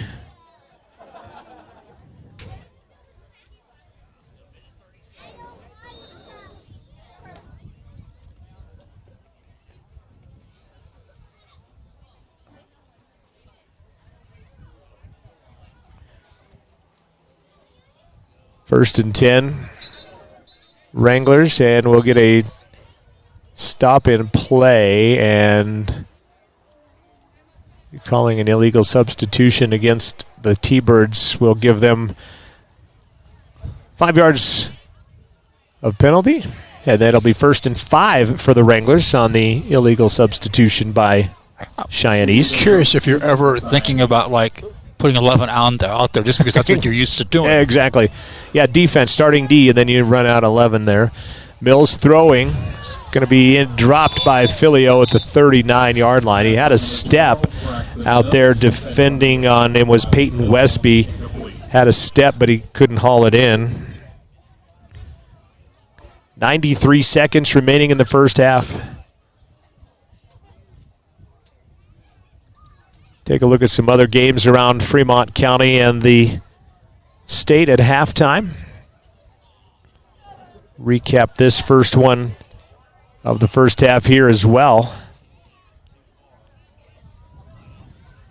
East shows blitz. They'll bring it late. Screen pass up the middle. Kissling has a first down and more to the 50 as he has his pins knocked out from underneath him on a play by Braden Segura. But Kissling's going to take it to midfield, and that is a first down. Well-designed little screen play. Coach Mills wants him to get up to the line and run. They have 85 seconds left in the half. Clock will roll now after the set of the first down marker. And Mills back out of the gun once again. Steps back, good protection. He'll roll to the near side this time, and we'll run it right out of bounds right near the first down marker this time. Clayton Zom giving pursuit by the Thunderbirds. The first down marker where it says you're starting on first down. Actually going to make it a loss of 2 out of that. I thought he got closer to the sticks than that. But still a smart play because they needed to stop the clock. Right. Clock does stop at 1:12. Second down and 12 to go. First down marker at the 40. Clark has been the leading receiver. Whoa, Shoshoni defense. He thought I was back at the 50 as well. He saw the same spot I did. Clark is over the middle, but instead they'll go to the outside Filio. Clark had a step right over the middle, but I think Mills had a lot of feathers in his face, so to speak, with a lot of Thunderbirds back there and made him throw it to the outside to Filio. Speaking of a step, they had a couple of steps on the wide receiver wide. Third down, minute 7 left to play in the first half. Thursday night Wrangler football on the Fremont County Game of the Week, brought to you by Eyes on Fremont. You know, one thing you like about like 1A, 2A football or sports, you see the community so much more involved, it seems like, than what we see. And I can't speak for all the places we've been in 3A and 4. There are certain towns certainly that, right. Well, Powell is one. Third down and 12. Mills will send Kissling in motion. They'll throw the screen in the middle of the pack, and it's picked off. That is stolen out of the air by one of the Thunderbird linemen. Nicely done by Brennan Lamb, 5'11", 195-pound sophomore. That's typically the play that the quarterback would throw into the ground, but with it being third down and long, your chances aren't real good either way. Lamb with the pick. Second interception of the day, as we saw Fox with one and now Lamb with another. So Now, if you're East with a minute to go, what do? Right. You add to a 30-point lead, possibly get that mercy rule in the second half and get yourself headed back to Cheyenne quicker. Although, Shoshoni, go ahead. Well, their last two plays were both a 40-yard type plays. The ball right now is on the 45. Zawada's just going to take a knee at the 50 with a minute left to play. Coach was talking about, let's see, where are we going to eat? He's like, what restaurants are there in Shoshoni? Well, you've got the conversation didn't last real long. The 2 or 3 that are in the fast lane. And Coach Trumpler said, you don't need to worry about that. We're going to feed you after. So I think there is a barbecue that they're going to feed the entire Cheyenne East team. We were invited even. You didn't even know there was one when you invited us to that. But Coach Mills did say that we could take part in that. But they kind of taken Cheyenne East aback a little bit. They're like, what? You're going to feed us? You know, the opponent is going to feed us. There's absolutely. And you love that about the camaraderie of everything, and that will take a knee, and that will end the first half of football as Cheyenne East takes a knee twice, and they lead 30-0 at the break on the Fremont Chevy scoreboard on the Fremont County Game of the Week, brought to you by Eyes on Fremont. We'll be back after a break. We'll come back for some halftime reflection on the first half, a look to the second half, and some other items as well. This is the County 10 Sports Network. Financial investments are very important, but so are the investments of time, patience, and encouragement of our young athletes from their coaches, teachers, and mentors. That's why Edward Jones is a proud sponsor of the Lander Tigers on KOVE. Call John Shade or stop by my office at 824 West Main Street for all your investment needs. Edward Jones, making sense of investing. Member SIPC. RE/MAX All-Star Realtors are proud to sponsor sports across Fremont County for the 22-23 season. RE/MAX All-Star Realtors was founded in 1991 with the goal of doing real estate in a way that would make our clients' lives as easy and uninterrupted as possible. They've completed many transactions involving residential, commercial, vacant lots, farm and ranch, and investment properties, and can help you with any goal you might have regarding any of these today. RE/MAX All-Star Realtors, 938 West Main Street, Riverton. See them online at remaxriverton.com. Central Bank and Trust is a local bank that is focused on technology and convenience. We have a simpler online mortgage application process. You can use your computer or mobile device to upload required documents and sign them online. We have a variety of personal and business banking services. Stop in or visit centralbanktrust.com. We live here. We work here.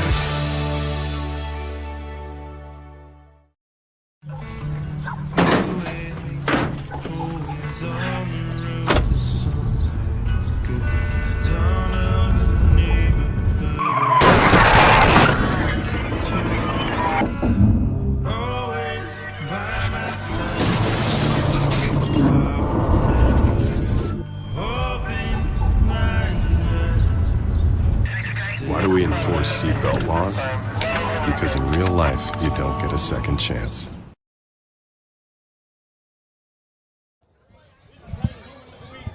Homecoming festivities at the SHS.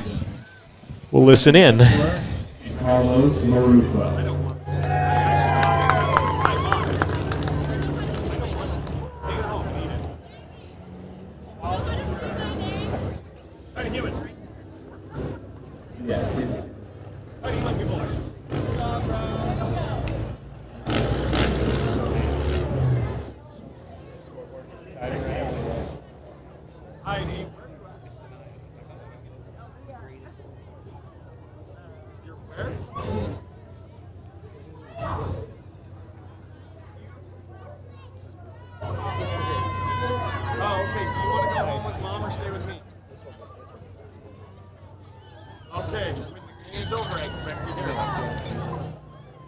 Introducing our junior attendants, Lillian Howe and Gabe Brunel.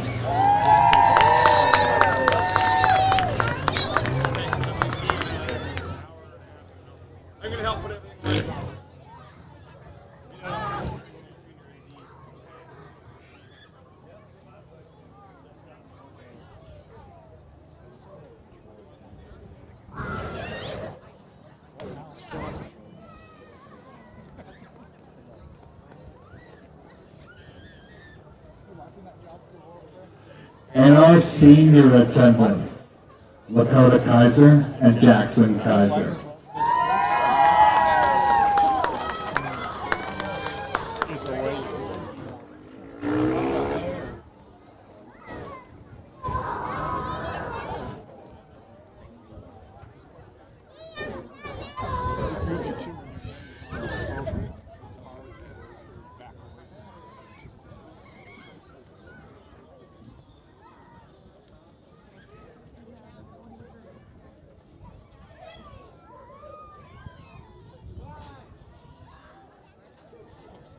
And finally, introducing your 2023 Shoshoni Homecoming King and Queen, Tanaya St. Clair and Wyatt Edis.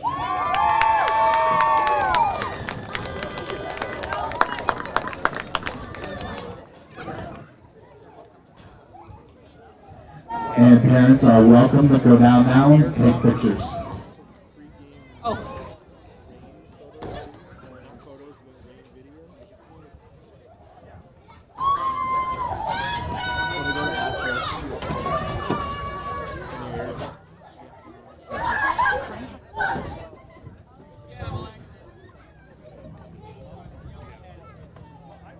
Tires and more tires. Bailey Tire and Auto Service offers a huge selection, great prices, and fantastic service. Oh, yeah. Hi, this is Haley. With over 13,000 tires to choose, Bailey has tires for your ATV, farm implement, car, truck, trailer, semi, lawnmower, wheelbarrow, you name it. If it has a tire, Bailey Tire and Auto Service can fix it or replace it. Bailey Tire and Auto Service is your one-stop complete tire and service shop. Just remember, with Bailey's, there's no tricks, just tires. Baldwin Creek Rental Service in Lander is a proud supporter of sports and athletics here in Fremont County. Baldwin Creek Rental Center understands how expensive specific equipment can be, especially if it is for a one-time use or event. That is why they offer tools, equipment, and party supply rentals. For many years, Baldwin Creek has provided services to clients in Lander and the surrounding areas. From lawn and garden projects to graduation parties, they have the right equipment for you. Baldwin Creek Rental Centers, 675 Baldwin Creek Road in Lander. Northside Auto Body Shop in Lander is proud to support sports and student athletes for the 22-23 season. Northside Auto Body is a staple in the Lander community and is primarily engaged in automotive body, paint, and interior repair and maintenance. If you hit a deer or have a vehicle accident, Northside will get your repair. And the crew got you covered at Northside Auto Body Shop, 323 North 2nd Street, Lander. Well, give me back to Shoshoni High School. It is homecoming. It's an early homecoming, I think. And what you're looking at now is the rain that was coming down at about 4 o'clock this afternoon. And you can see Michelle running through there to go set up the stuff at the concession stand and just the water rolling off of the roof. And, Joel, it was a storm that it did not look like rain, but it was like we were Daffy Duck under the cloud and just hung here and stayed here. Pelted. Yeah, and that rain just kept coming and coming and coming, and that was at about 4 o'clock this afternoon, and it actually had a lightning delay that kept the players in the building until 4:30 this afternoon, as you can just see that rain that came down prior to this game starting here today. But things have dried out. It's a little on the chilly side. We're in the shade of the press box, and one of us in a short sleeve shirt. You normally have jacket on jacket, but today you're short sleeving it.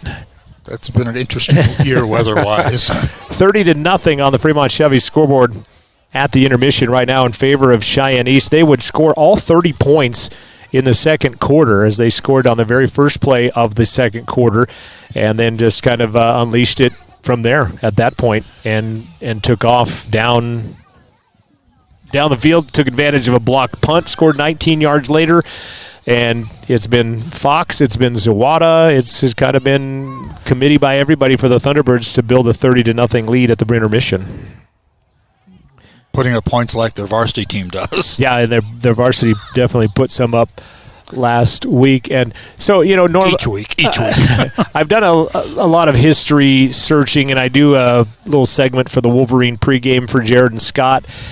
And a lot of that research I do at WyomingFootball.com. It's Wyoming-football.com. Patrick Schmidt. What's on it this week as well? And he was on your guys' podcast, I believe, a couple weeks ago, in fact. But shout out to Patrick for the research that he's done.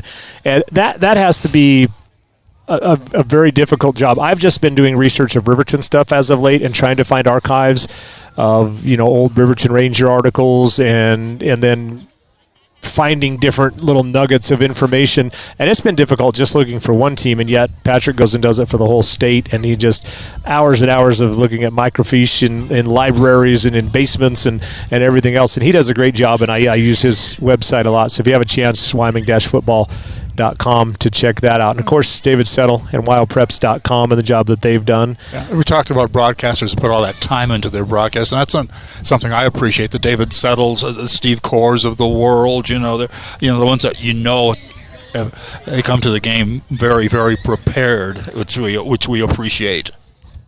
And we try to do. Exactly.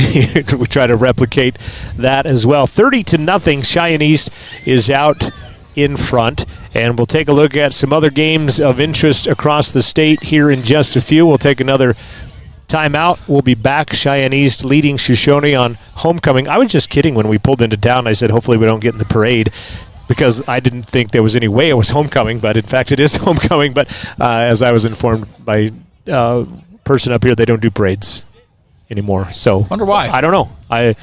I'm not 100% on that. That'll be a question for administration. But we'll take a break. We'll come back and look at more from around the state, courtesy of our friends at wildpreps.com, and we'll do that here in just a few. Spotting scope, Maven has you covered. Be prepared for scouting, wildlife watching, or any outdoor adventure. As a proud sponsor of local high school sports, we wish all the Fremont County athletes the best of luck this season. Visit mavenbuild.com for more information and to order. Maven, discover something new. Goddard Construction is a local contractor dedicated to our community. We're proud to support our student athletes in every sport, on and off the field. We believe in hard work, crafting excellence, and building legacies one project at a time. We bring your vision to life. Visit GoddardConstruction.com to see what we can create for you. Goddard Construction, building Fremont County one project at a time. Living well isn't just about things. It's about the things that matter. Your family, your friends, and your health. For decades, Sage West Healthcare has been committed to improving the health and care of our communities. Today, we're investing more in our communities, in our people, in advanced medical technologies, and in specialized facilities, so access to better care is close to you and the things that matter most. Sage West Healthcare. Be well, live well. That's why we're here. The Tyler Watson State Farm Agency is a proud supporter of Riverton High School Wolverine Athletics. We understand the importance of community, and we're excited to be a part of it. As your neighbor, we're here to help you with all your insurance needs. We offer auto, homeowners, renters, business, and life insurance. So stop in and say hi, or give us a call today. The Tyler Watson State Farm Agency will be here for you. Justice Jacobs State Farm Insurance Agency. Looking out over the Owl Creek Mountains of northern Fremont County. As you sweep over here at the half, you can see they've got a little berm built up on the other side where people are allowed to park and can take that in. As that camera angle looking eastward and now panning over and catching in the town of Shoshoni that is in that south end zone area. And a great job again by our camera ladies tonight, Kindle and Kaylee Ray, for helping us out. Kindle from Cheyenne East High School. Kaylee Ray, I believe, is from Thermopolis, I think she said. From Thermopolis? I think Riverton, though, is what she said. Well, they both are at CWC right now, but she told me Riverton. Okay, I'll go with that. Let's see. Tongue River leading Upton Sundance in the first quarter, 7-0. Rocky and Wyoming Indian, no report out of that one from Ethity right now. We are at the intermission here at 30-0 Cheyenne East JV on top of Shoshoni. These scores courtesy of WildPreps.com. Cheyenne.com. Cheyenne East, top-ranked team in the state, at Laramie tomorrow, taking on the Plainsmen of LHS at 6. Third-ranked Thunder Basin and fifth-ranked Central, 6 o'clock from Risky Field in Cheyenne. Kelly Walsh at Dick Cheney Alumni Field at 6 o'clock, taking on the Natrona County Mustangs. South is at Campbell County. Rock Springs is at Homer Scott Field, taking on the second-ranked Sheridan Bronx and head coach Jeff Mowry. That's a bit of a drive. Yeah, it is. That is a jaunt that you go on there. 3A game. Buffalo is at Cody, 5 at number 1, as Cody is taken back over the top ranking from Star Valley, which I find a little interesting. Yeah, because Star Valley lost to an outstanding team out of Idaho, which that's still a loss, I guess. But I'm interested to see how good is Buffalo. We really don't know. Right. And I think that's will be a pretty good yardstick. You know, how good is whoever that fifth team is going to be in that division? Because right now, Cody, Star Valley, Powell, and Douglas really kind of separated themselves from the rest of that herd. And here's that next game you're going to be talking about, I think. Yeah, in 3A. The Riverton Wolverines. I was talking about Douglas and Powell. We got to go there first. We got to go to Riverton at Star Valley, 6 o'clock tomorrow from the front down there in Afton. Scott Anderson and, Scott Fuller. Scott Anderson. I'm going to Jackson days.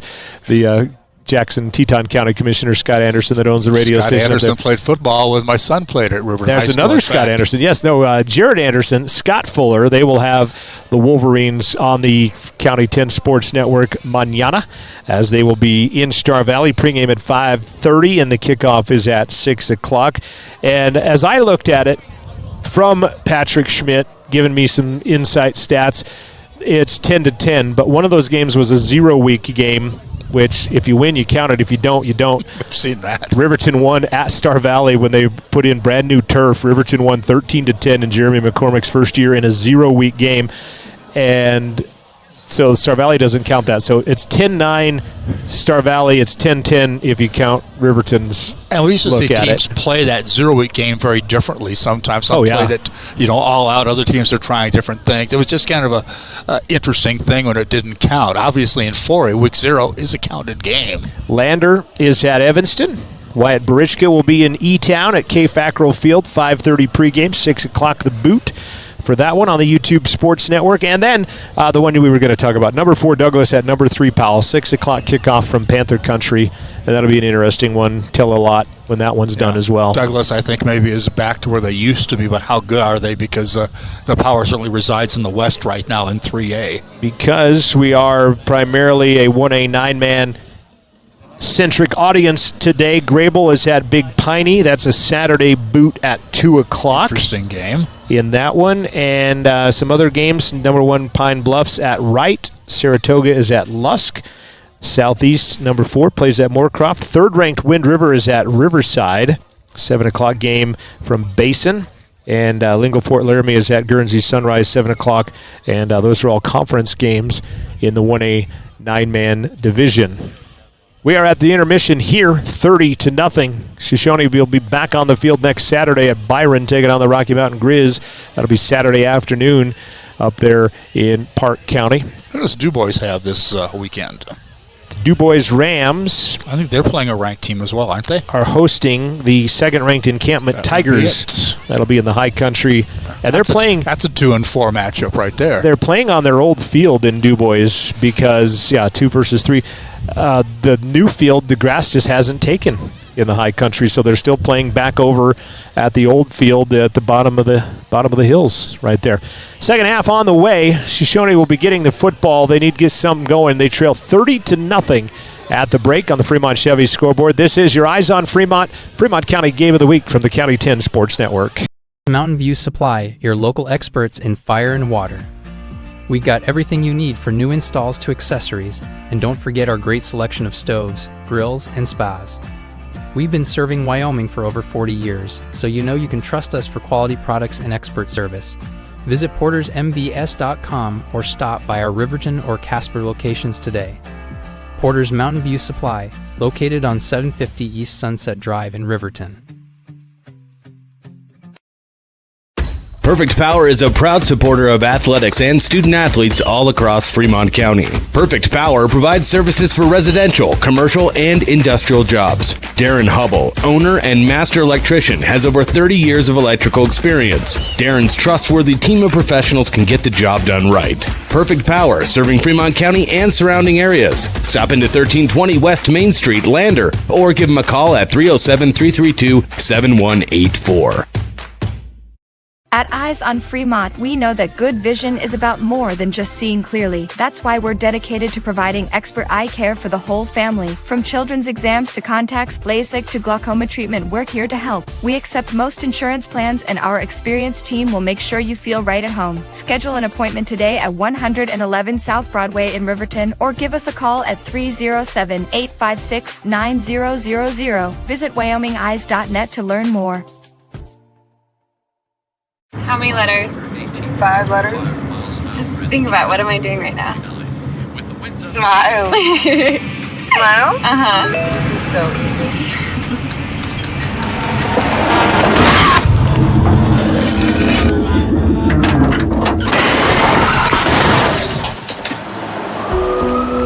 Nobody likes to be stopped by the police, but if I'd seen her texting while driving and given her a ticket, it just might have saved her life. Myers Gambles is your one-stop shop for furniture, mattresses, and appliances in Lander, Wyoming. We have an Halftime graphics, Cheyenne East Junior Varsity 30, the Shoshoni Wranglers nothing. Wranglers will have the football to begin the second half, barring, I guess, an onside success by the Cheyenne East Thunderbirds. Sun is directly behind us. Field runs north to south, sun setting in that west, putting the press box shadows on the horizon. And we still have 2:45 left but the teams are ready to go, so the referee is shooing them back to their areas. I would say bring them back on. That's what I mean. It was a 20-minute halftime for one. And then they tacked on extra 3. Well, yeah, I think you're right. Yeah, so the extra 3 at that point. So they have shooed everybody back to their respective sidelines, giving them a full allotment of homecoming halftime festivities. Wyoming Catholic College, proud to sponsor and cheer on their local athletes. Your dedication on and off the field is admirable. Find them online, wyomingcatholic.edu. And Mamaw's Kitchen, can't wait to cheer on their local athletes. Mamaw's, your go-to breakfast and lunch spot in Lander. Stop by and enjoy all the home-cooked goodness. 260 Grandview in Lander. Big thanks to Porter's for our pregame show. Bailey's will be our postgame sponsor. And then we also have Fremont Chevy, your scoreboard sponsor as well. And then we'll have our player of the game, sponsored by Tyler Watson State Farm at insuringriverton.com. Perfect Power, your game sponsor, and your Eyes on Fremont County Game of the Week, our first one. YDOT reminding you that seatbelts save lives. Buckle up so you can stay in the game every time, every ride. Thanks to YDOT. Goddard Construction, proud supporter of Fremont County Athletics. Goddard Construction offers friendly construction services, always on time and aligned with your budget. 851-4517 for Goddard Construction. And Edward Jones Financial Advisor John Shade, your local guide to financial victory. Call him today, 335-7722 for a free consultation. Stop in 704 Main and Lander. Work hard, win big. John Shade, proud supporter of all of our Fremont County athletes. John Gabrielsen and Joel Kindle at Shoshoni High School. Press box with Wyatt Barichka. Kindle and Kaylee Ray are camera operators as Wiley Filio back at his own goal line. They're overestimating the kicking prowess of these two teams, well, I think. Kind of, especially with the way the wind has come from over his right shoulder most of the game. Filio standing there at the goal line as well, as one of the up men is Trisman Green, and the other one is Quentin Clark. Got to wish Ted Robinson a happy birthday today. Ted, the principal out here at Shoshoni High School. His birthday today.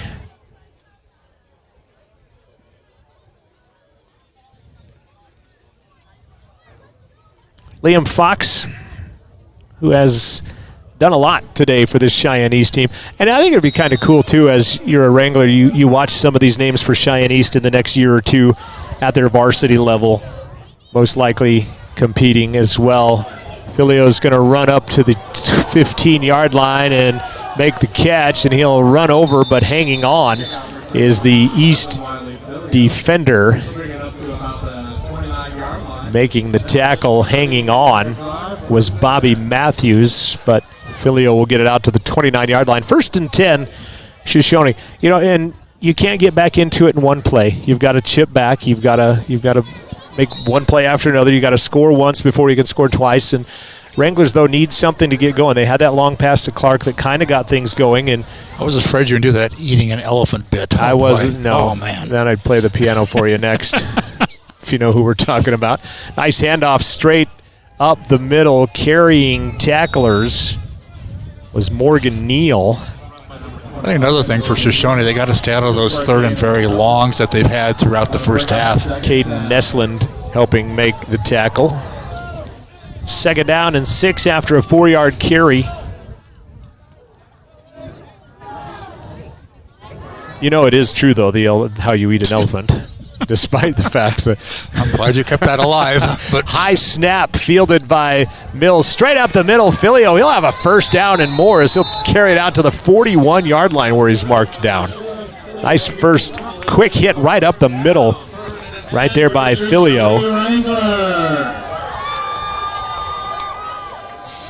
Boy, and the first downs have been few and far between for the Wranglers in this contest. A little something going on, perhaps, for the Wranglers now. Kissling is yet to touch the ball. He will get it now, though, as he'll run straight behind his first man through, making the tackle Bobby Matthews for Cheyenne. Gain of 2 or 3. 2nd down, and we've got a hurt player that will stop play, holding his right knee after a gain of maybe 3, and we've got a Wrangler down. They've had some injuries this last week. They're sitting some guys out for precautionary reasons, his coach Trumpler. We've got another one down, unfortunately, now holding that right knee. 10:48 left to play in the 3rd quarter. The Wrangler sideline will take a knee along with their huddle. Mills and Trumpler out there attending. Again, thanks to Porter's for the tailgate pregame show, the Buckle Up for Life halftime show. Appreciate YDOT reminding you that seatbelts save lives. Buckle up so you can stay in the game every time, every ride. Bailey Tire and Auto postgame show. Perfect Power is our stream sponsor. And then Tyler Watson is our player of the game. Morgan Neal is the injured Wrangler who will be getting up and walking off. Thanks mostly under his own power. Thanks to Max Mills, who was here to greet us and got us all get set up here. Yeah, press area. Very good hospitality here in Wranglerville. It's coming out of the game. Neal limping off on that right knee. He was out there lead blocking that time for Kissling. Kind of got caught in the fray a little bit. Clock will run now. 10:45 left in the 3rd quarter of football. 30-0. The East Junior Varsity leading the Wranglers on the Fremont Chevy scoreboard. Full house backfield and nice sell by Ethan Tarango.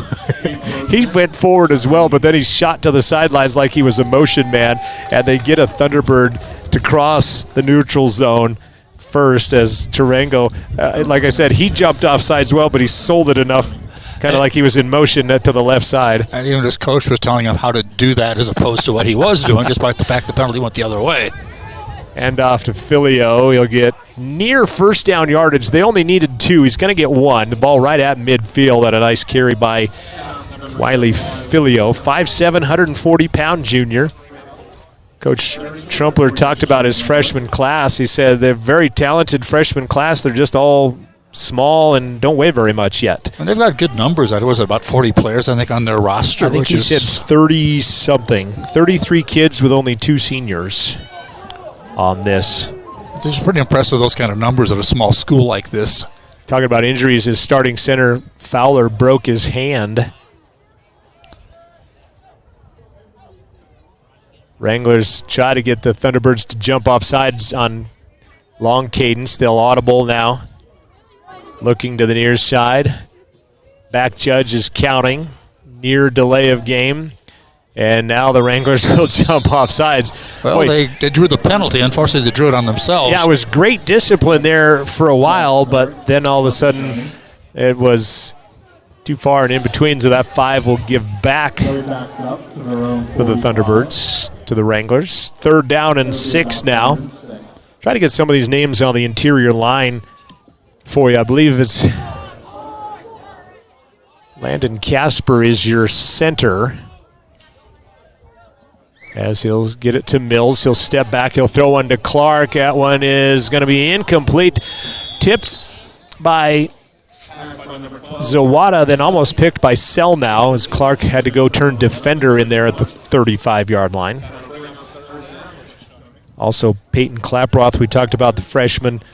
He's in the offensive line for Shoshoni. Also offensive line, Caden Bridger, 150-pound sophomore. Klaproth, a freshman, by the way. 4th and 6. Clark is back to punt it away. He's got the wind as Ricardo is back to receive. Nice snap, good kick. Boy, a lot of peeps coming after him. Ricardo's going to let it roll. It's going to go inside the 10 and down at the 9. There is a flag down at the 34-yard line, though. Need to keep the sticks where they're at. There is a flag down way back where Clark punted that. It took a while to throw it. Max Mill was kind of emphatic, saying, where is the flag? And eventually, there's where the flag was. What do you reckon it is? It's running into the kicker. I watched that, and they grazed him. That's how late it was, the flag, I mean. They grazed him, as we're going to watch a replay here. And yeah, I'm not sure if I would have called that, but... Well, Max Mills would have, and he, I think, got his way. Yeah, exactly. Flag is at the 36-yard line as we watched the Gambles replay. Still going to be 4th down. Is that the case in high school? Referee still had his hand up as of 4th. It's going to be 4th and a yard. So 5-yard penalty on the Thunderbirds. 4th down and a yard now. If that changes the play call for the Wranglers. They'll sprint to the line. Mills pistol takes it, has a first down on the surge. Great surge by the Wranglers. Mills going to carry that ball all the way to the 46-yard line. That was great surge penetration as we watch the Gambles replay. On a very quick count that time, Mills just lowers his shoulder, and then from behind, Filio, Kissling, also helping out, pushing the pile, Treisman Green. And that's enough for a Wrangler first down. So the penalty by the Thunderbirds giving the Wranglers new life on this drive and continuing to head down the field now in plus territory at the Thunderbird 47-yard line. It's about as much surge as I think we've seen from the line against this bigger Cheyenne East team this entire contest. Clark will split out wide to the right side. In the slot is Filio. Mills, short shotgun formation, back to pass, has some time, throws it out. It'll be caught by Filio at the 39. Boy, looking over his shoulder right into that big ball of fire on the western horizon. He made a nice catch looking into the sun at the 40-yard line. And then ball comes out of the shade. Well, I guess not, as Mills is out there in the back. But a great catch by Filio. And it's an 8-yard gain, 2nd down, and a couple. Wranglers getting something going. Mills going to go straight up the middle again. Mills powering his way for another Wrangler first down to the 31-yard line. Apparently seeing something in that East defense. I was just about to say that exact same scenario, that they see something. And East has not been playing with a nose guard. They've been playing with basically tackles, not even guards, but just 2 tackles. So that interior by the nose, now they're going to shorten that gap up, will the Thunderbirds, in that, as they just got gashed for a first down. Midway through the 3rd quarter, Kissling will carry it. He'll get tripped up at the 28-yard line. Defensively, helping out tackle-wise, John Paul Simon. Also in there, Caden Nesland for the Thunderbirds.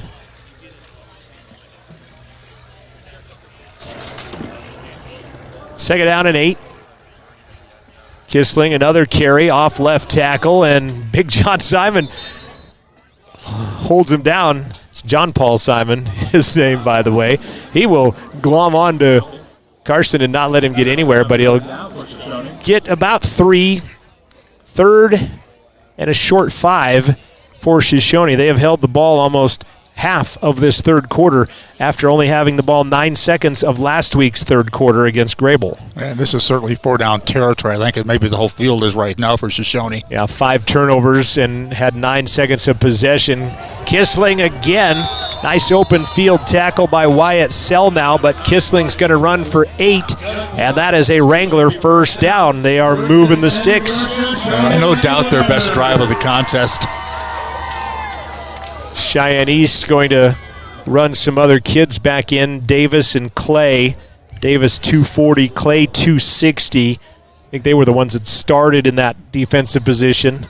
And now they'll get him to jump off sides. Well, he just got in the game, did that fella, and he pats his own helmet saying, yeah, I know, it was me. 5-yard penalty. It's going to be 1st and 5 now for the SHS.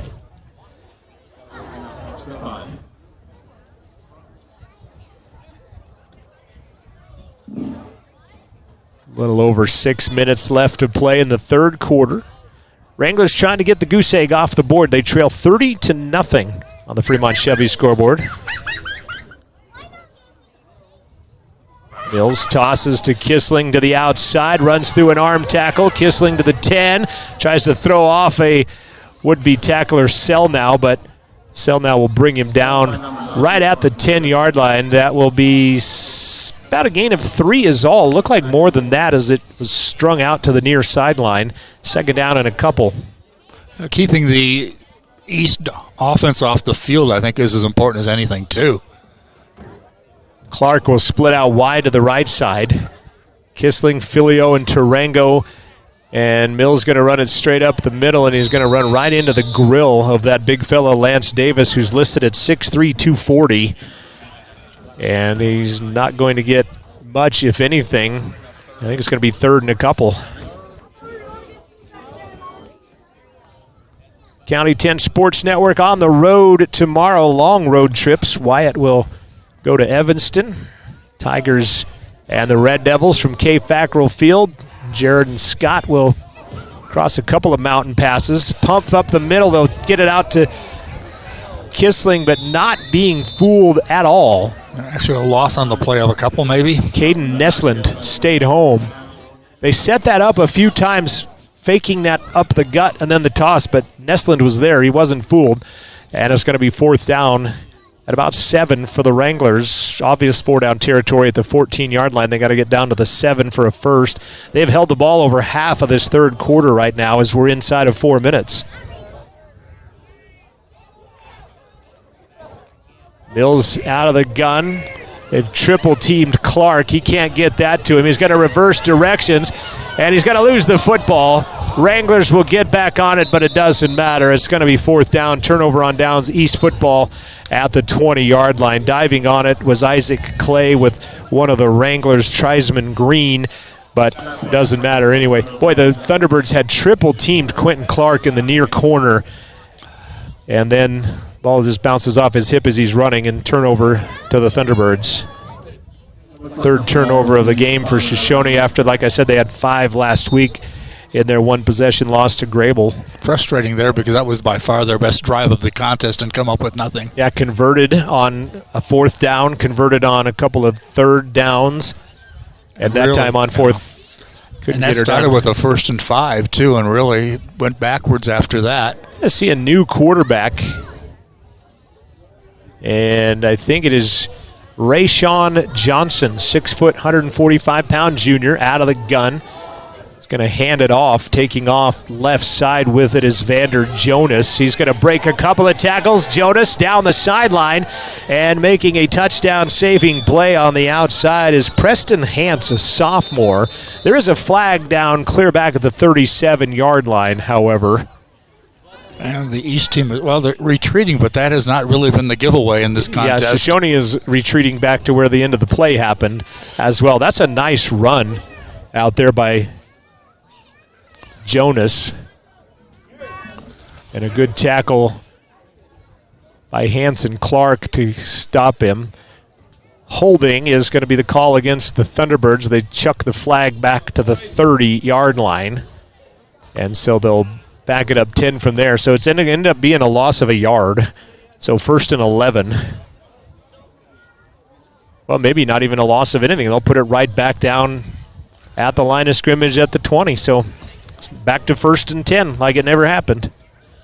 But it's a big penalty when you get to the grand scheme of where he went 37 yards. And it takes it away for the Thunderbirds on 1st down. Sell now back in the backfield again with Rayshawn Johnson. Sell now has pretty much done the work there. They might have had to pull out Jonas after running so far. Johnson stepping up, throwing incomplete. I'm not sure if that was overthrown for the underneath receiver Hamilton or underthrown for the out receiver Traden Johnson on that, but it falls incomplete. 2nd down and 10. Yeah, exactly what I was saying. Definitely a tweener there as far as the throw. 2nd down for the Thunderbirds. Clock stops, 3:45 left to play in the 3rd. Disappointing for the Wranglers in that they turned it over, but even more so disappointing they did not get points out of that drive, which they desperately are needing at this point, trailing 30-0. All 30 points in the 2nd quarter by the East Thunderbird Junior Varsity. Fakes the handoff up the middle, runs out of an arm tackle, and going to get a timeout as Johnson. Oh, I thought we were getting a timeout. It looked like Garcia was heading on the field. Johnson goes for a 5-yard gain. 3rd down and 5. Interesting using a no-huddle offense here. And, I think, that's the game plan. That's what they're trained to do, so what they keep doing. That's going to be a 1st down as it's going to be close. One of his own players almost made the tackles. David Davis was downfield blocking. He kind of ran into him. Not say a 1st down. You said close. I said 1st down, and you were correct. 4th down and inches for the Thunderbird Junior Varsity. I always find it interesting when you're in shotgun with a 4th and inches when you don't go directly under center. Johnson, and that will be a 1st down this time, making the tackle for the Wranglers, Landon Casper, but the run by Traden Johnson is about 2.5, maybe 3, and enough for a Thunderbird 1st down. Clock should be running. Got 3 minutes left to play. Thunderbirds no huddle, checking their wristbands. Play action again. Throwing over the middle, it beans a Wrangler. Marufo. Not sure if he deflected it or if it deflected him. It bounced off his helmet, I believe. Going to watch the Gambles replay here. He just kind of hit him right in the ear hole a little bit, but Marufo credited for the deflection. 2nd down and 10. 3 wideouts to the near side. Rayshawn Johnson at quarterback. Zawada QB'd the 1st half. Johnson again. And they're going to touchdown. Okay, I was going to say they'll roll the play dead, but because his knee dropped as he was trying to get away, it's going to be a loss of about 7 or 8 on the play for the Thunderbirds. Boy, Wyatt, you're killing me. Wyatt Barichka, our technical director. And Wyatt has to do this a lot by himself. I don't think people understand the production value that goes into a web stream of a football game on the County 10 Sports Network. It's a pickup truck full of stuff as Rayshawn Johnson running for his life, directing traffic, steps up, throws a great ball that is almost picked off by Mills at the 43. Then he got landed on by Fox after the play, but a great defensive play by Braxton Mills down at the 42-yard line as we watch the Gambles replay here. You see Johnson rolling out, and then a near catch, and Fox landed on Braxton. 4th down, 16 to go, and it looks like the Thunderbirds will punt it away. Interesting. He did not get a lot of help from his other receivers there trying to run open after he was in trouble back there avoiding traffic. Talk about injuries. I mentioned that Bo Fowler broke his hand. Wyatt Edis has a neck issue. He's not playing today for the Wranglers. Boy, nobody back until now for the Wranglers. Filio will go back. High snap. Punt is a low one. Filio is going to pick it up on a bounce at the 40. He'll knife through a couple of players, stays on his feet, and a late flag sails in at the end of that play. The punter, by the way, was Vander Jonas, and a late flag flies into the 49. It's going to back the Wranglers up as Coach Mills pointing them back. Boy, had he stayed on his feet, he had a lot of green grass in front of him after that initial wave of Thunderbirds, but they just tripped him up enough, and turns out it wouldn't have mattered anyway as they were going to bring it back on that flag. Has gotten a bit flag happy since that first quarter. Where there were none, now there are plenty. 10 from the spot of the foul at the 49 will bring it 1st and 10 Wranglers at their own 39-yard line, I do believe. Or they're going to bring it from the end of the run. They'll bring it from the 49. Well, you can see the wind just take that ball from the official as he threw it straight down the line, and it ended up 2 yards behind the line. We have a replay of the official throwing the ball away. I'm just kidding. Appreciate Shane and everybody at Myers Gambles in Lander. Turn around, shop in town. They are a replay sponsor. As we have 1st and 10 Wranglers, their own 39-yard line. 4 wide receivers to the bottom of the screen with Mills by himself in the backfield this time. Low snap, throws it out quickly, and it's incomplete, intended for Kissling at the 42. And I think that was a panic mode, I think, because he bobbled the snap just a little bit. He stepped up and just winged it out there, and it falls incomplete. Interesting. Sometimes that formation actually works well as a running play because you've overloaded one side so completely that you can maybe counter the other way. Carson Kissling is the defensive stat leader for this Shoshoni team. He's also a running back, just a sophomore. Younger brother, a freshman on this team. Second man, Kissling to the right side on misdirection. Kissling gets about 8 before he's shoestringed down by Wyatt Selnow of the Thunderbirds. 3rd and a couple for the Wranglers, just shy of midfield. I mentioned his dad, Brock, played for Wind River in the state football championship that they won back in the 90s. His aunt, Amy, played in a state basketball championship against the Lusk Lady Tigers. We won't talk about how that one ended for everybody's sake. Lusk had Wind River's number for a while. Filio goes in both guys and gals basketball. Goes across the 50 for a 1st down. Well, that was where Wind River had a sizable lead in that ball game, in fact, and did not end up. You did the game. I was at the game. Yeah, Brant Nyberg did the game with me, in fact. And also another Wind River Cougar himself. Yes, watching that as the last-second shot went in for the Tigers to win that. Final minute of the 3rd quarter. Wranglers have dominated time of possession in this quarter as Kissling will run it straight up the middle and hit and hung on by Levi Wilson, 190-pound junior from Cheyenne East Junior Varsity. 2nd down and 8 for the Wranglers. And that could be the last play of the quarter. I think we might get one more out of this. Boy, as much as they've hung on to the ball in this quarter was as little as they did last week. 9 seconds of offensive possession at Grable with 5 turnovers last weekend in that 3rd quarter. Mills moves Tarango to the other side. Sets Filio in motion.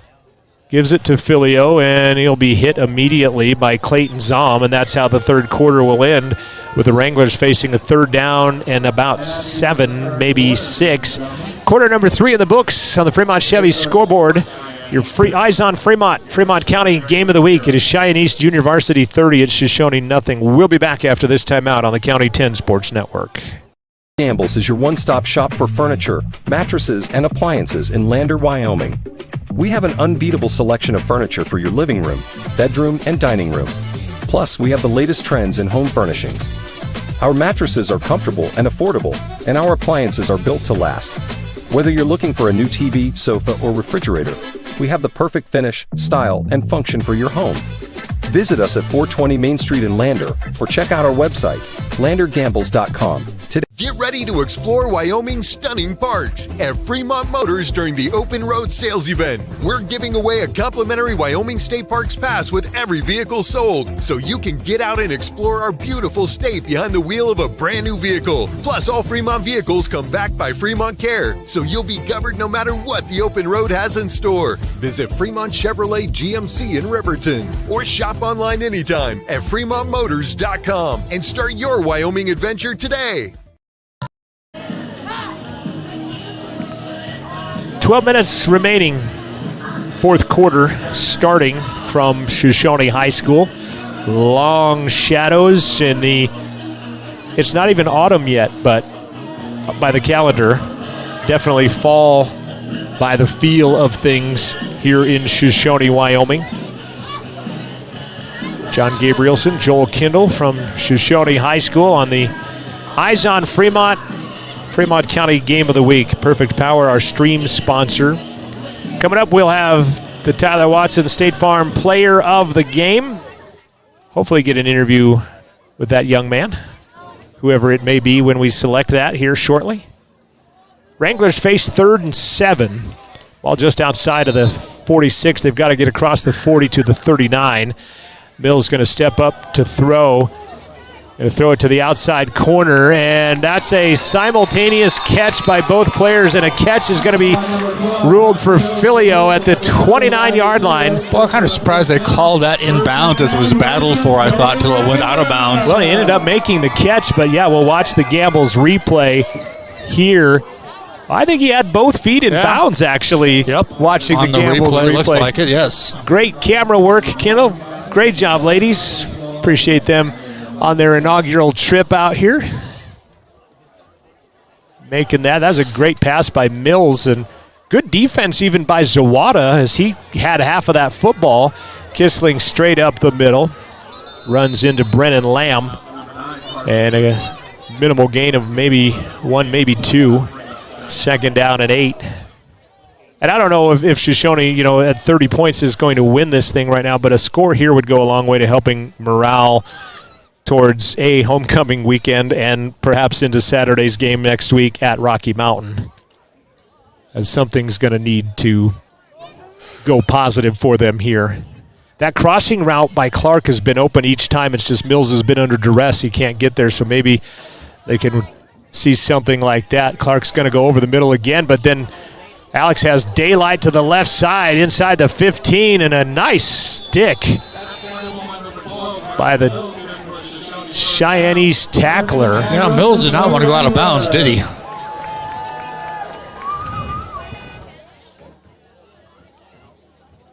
Trying to catch the number on the tackler. It was a good stick by the Thunderbird, but a great run by Mills as he ran out of pressure. Had a lot of real estate on the left side. Ball just outside of the 15-yard line at the 17. 1st and 10. They keep running Troy Speakman side to side, out to the outside, and that's going to be an incomplete pass. Close to a lateral as it goes sailing over the head of a Wrangler on the near sideline, but the referee right there on the line says it is incomplete. Interesting, the wind has died down somewhat substantially here. Entire field in the shade of the twilight horizon here at Shoshoni High School. I believe they're doing a bonfire tonight if you want to stick around and warm up, Joel. I might be in the bonfire. Handoff, Kissling. Colby Thompson hanging on to make the tackle for the Cheyenne East Junior Varsity. 3rd and long now for Shoshoni. 3rd and 9. Nose of the football just shy of the 15-yard line. Getting help from some cars turning on their headlights across the way, which isn't really needed. But lights are on here at Shoshoni High School. Been on since halftime.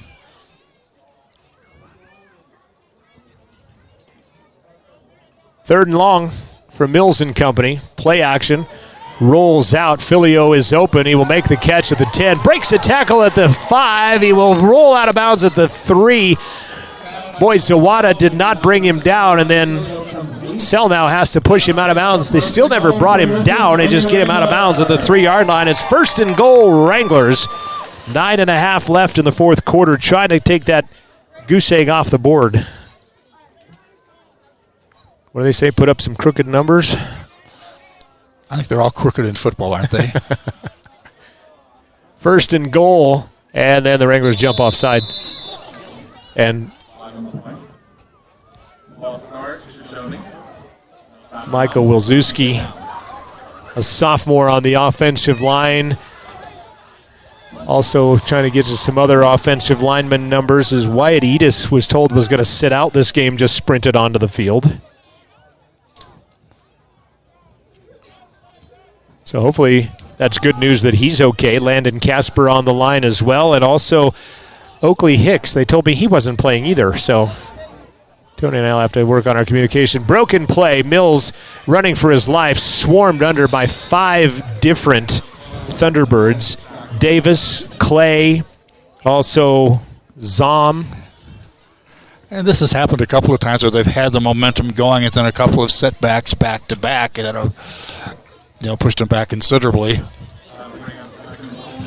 2nd and goal from the 15 for Shoshone. What were they at, the 3? Yeah, they had a 5-yard penalty, brought them back to the 8, and then a 7-yard loss brings them back to the 15.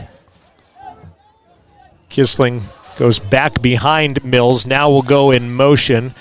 Pump fake, asking for it over the middle, and then Mills is just going to run out of bounds at about the 21, 22-yard line. And further back. I didn't want to risk throwing up a jump ball and having it picked off if you're in the red zone, but now kind of not in the red zone at the 23 as they've went back 20 yards on their last 2 plays, thanks in part to 5 on penalties. But typically you'd throw it in the dirt in the general direction of a receiver in that case. Young quarterback, just a junior. And I remember he got racked up pretty good on his last running play too. Playing in the shadow of his older brother, Alex, that put up some numbers for this Wrangler team. Running out of bounds stops the clock at 8:35 here in the 4th quarter. This is only the 3rd possession. Wranglers 2, East 1 possession in the second half. Mills back to pass, runs for his life again, stays on his feet, cuts back inside, breaks a tackle there, and then finally is brought down. He got out of the tackle of Brennan Lamb. It'll be 4th and goal from the 15 now.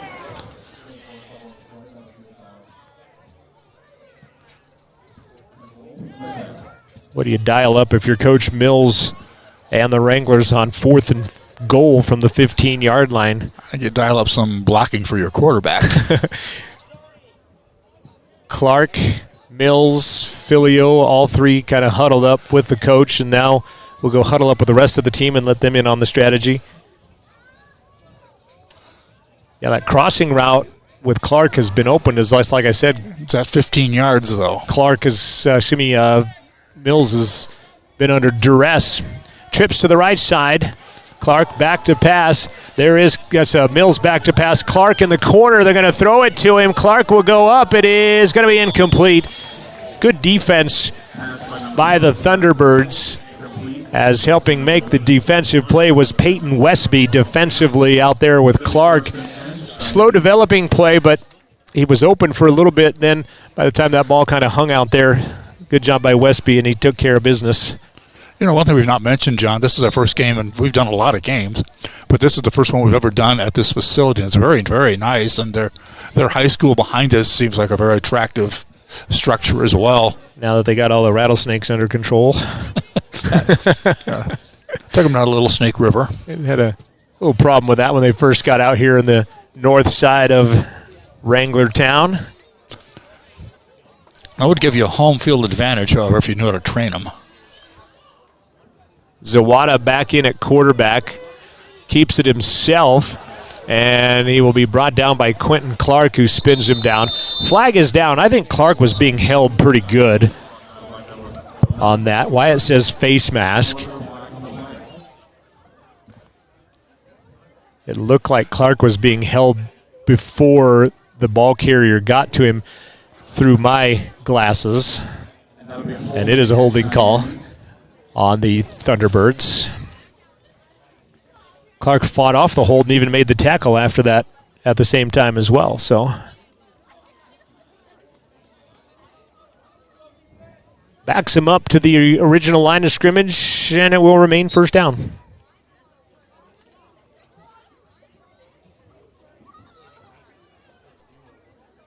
New quarterback again is Rayshawn Johnson, as he has Jonas in the backfield next to him.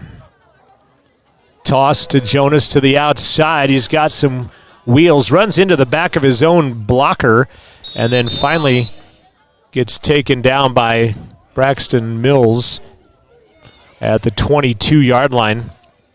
Gain of about 7 for Vander Jonas. Ran into the back of his own blocker, and then Mills gets him on the peel-off. 6:40 left. All 30 points in this game been scored in the second quarter by Cheyenne East Junior Varsity.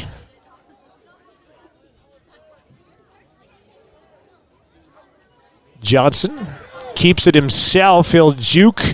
Jive comes to the near side and will run out of bounds with first down yardage. Good job by Rayshawn Johnson, making a couple of Wranglers miss that had opportunities at him.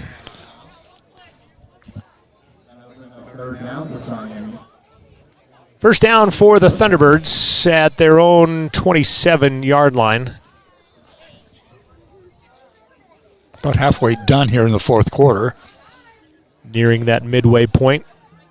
I think ball is set.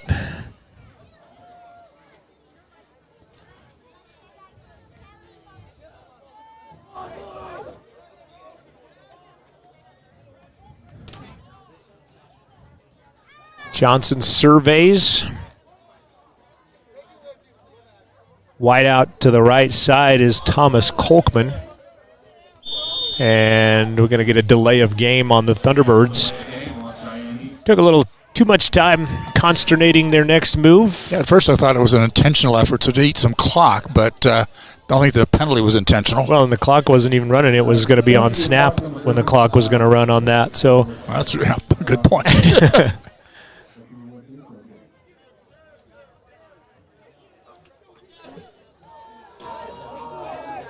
Boy, a big fella out That's in why is somebody pattern. won there?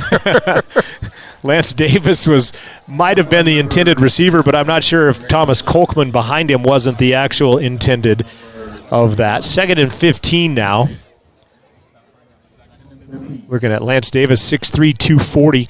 Where did he line up, I'm wondering? That's what, yeah.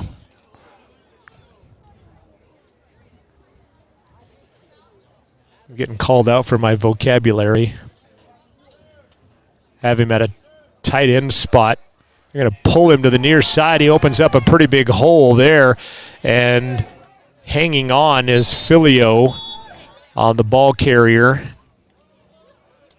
That is Jonas.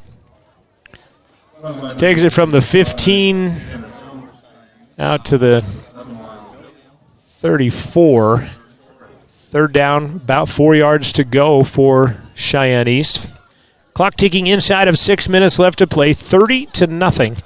The Cheyenne East Junior Varsity. Appreciate you tuning in on the County 10 YouTube network as well as County 10 on Facebook. Big thanks to Wyatt Barichka and everything he does to get prepared and put these together, and being our technical director here today as shoestring tackles saving a lot of yards out there by Carson Kissling. Or Brown would still be running, I think, at this point. He ends up going for about 7, but that's enough for a Cheyenne East first down at the 42-yard line. That'll probably soft a couple more minutes off the clock as well.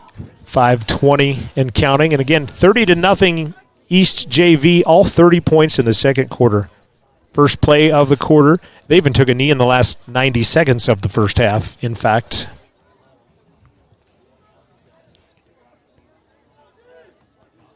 Should be 1st and 10. Scored by the Sticks, say 3rd and 10. Going to throw one deep, and that's going to be incomplete. Knocked away at the last second by Stetson St. Clair, who gets his name in the broadcast. Stetson, a 5'5", 100-pound sophomore listed on the program.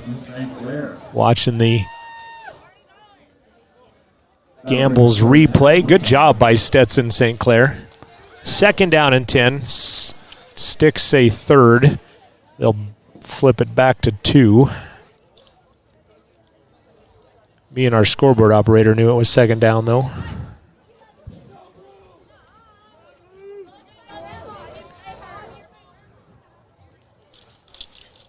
Near side receiver is Austin Haim. Low snap, handed off to Jonas, and Jonas is going to run for 8 and gets the ball to the midfield mark. It's going to be 3rd and 2 for the Thunderbirds at the 50-yard line.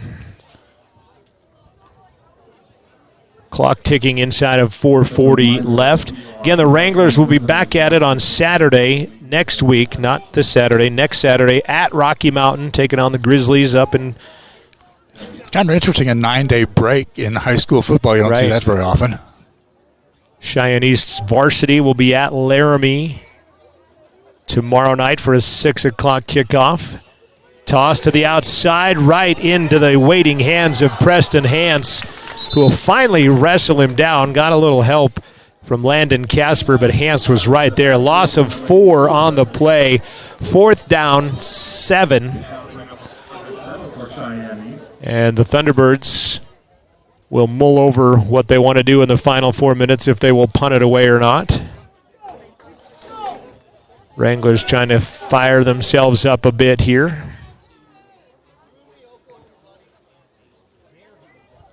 Going to need to hurry to get this play off if you're Johnson and the Birds, as they took a while to get the play in and now taking a little while to get things called, as Malachi Litz will check in for Josh Wilborn. Some more names in on the broadcast. Clock is ticking on the last seconds of the play. They will get it. And then a broken play, stepping up. Johnson's going to throw it out in front, incomplete. He had a man running kind of on a wheel route, Austin Haim, and it falls incomplete. I'm not sure if Rayshon Johnson was ready for the snap. Something definitely did not look right there. Watching the Gambles replay, we catch the end where he had to improvise. 1st and 10, Shoshoni at the Cheyenne East 46-yard line. 3:12 left, try to put something up on the board.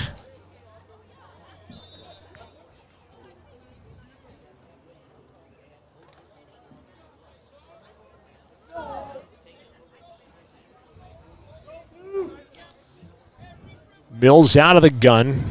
Clark by himself at the top. Handed off to Kissling. He will power his way to the 40 inside the 39. Tackle by Selnow. Wyatt Selnow is listed as a sophomore, 5'8". I think you'll probably hear that name on the varsity field in a year or two. Zawada, the quarterback, has done well. Liam Fox has played very well as well. He's a junior, is Liam. 2nd and 4 after a 6-yard carry by Kissling.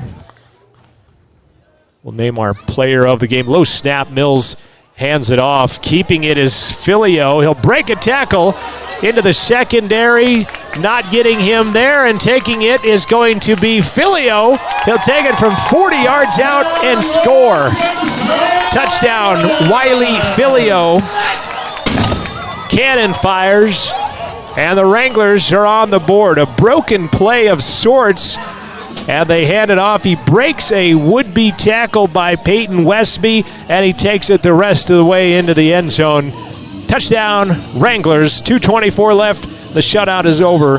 The Wranglers are on the board.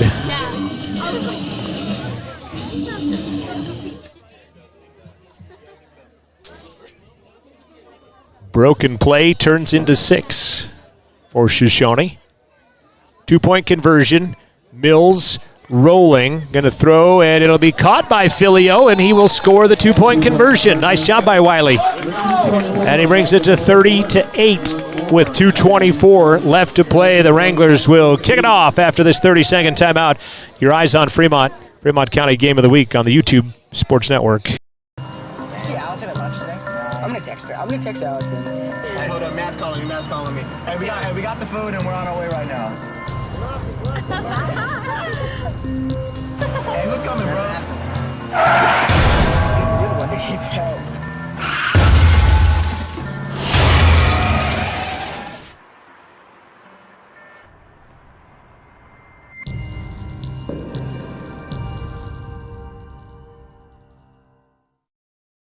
If you're looking for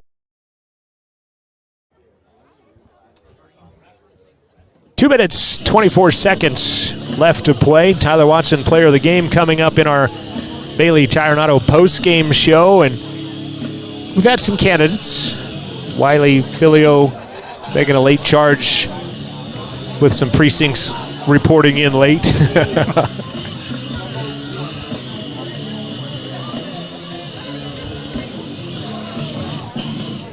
Appreciate you tuning in on the County 10 YouTube Sports Network. What did I say before we went to break?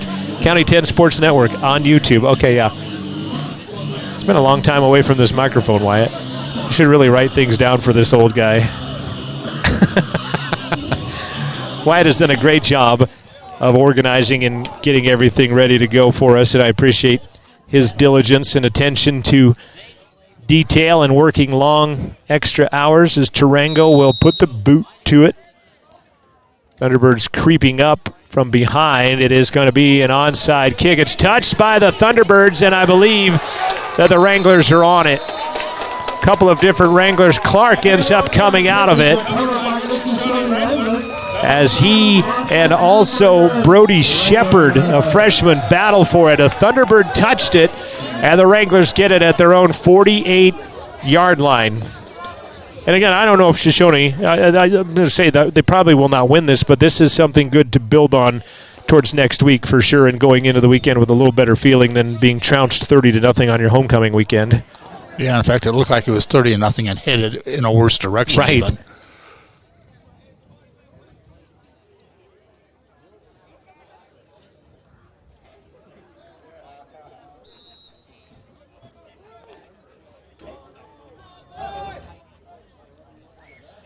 Mills to Kissling, 45, and a good open field ankle tackle by Braden Segura. Kissling runs for 7, maybe 8, 2nd and 2. Clock running at 2:05 left to play.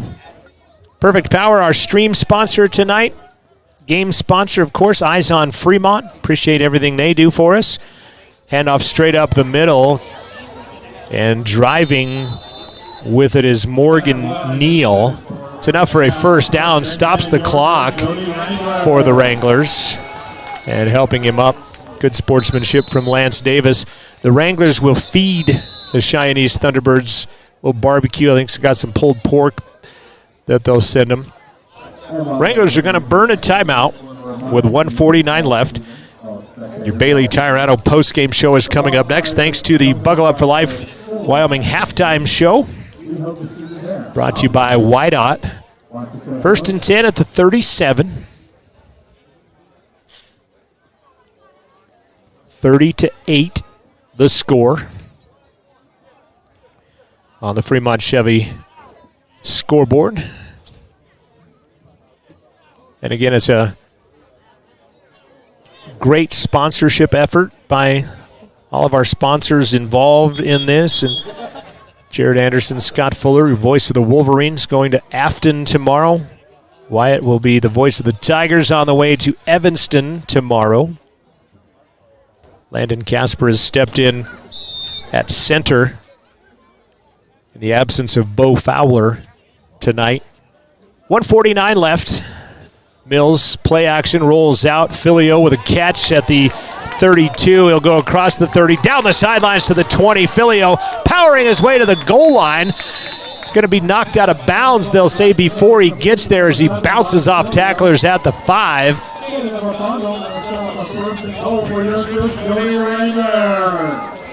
Boy, slips a tackle there on an attempt and then bounces off of another tackler and puts himself at the 5-yard line where they mark him out of bounds. First and goal, Shoshoni. After they scored, they get the onside kick. And here they are knocking on the Thunderbird door once again. Mills will send Kissling in motion. They'll throw it out to Carson. He'll cut back against the grain and be tackled to the ground by Steele Hamilton. And the Wranglers, I think, will burn another timeout with 1:25 left in the fourth quarter. Going to be second and goal now from the 10 after they lost 5 on the quick toss out back to Kissling.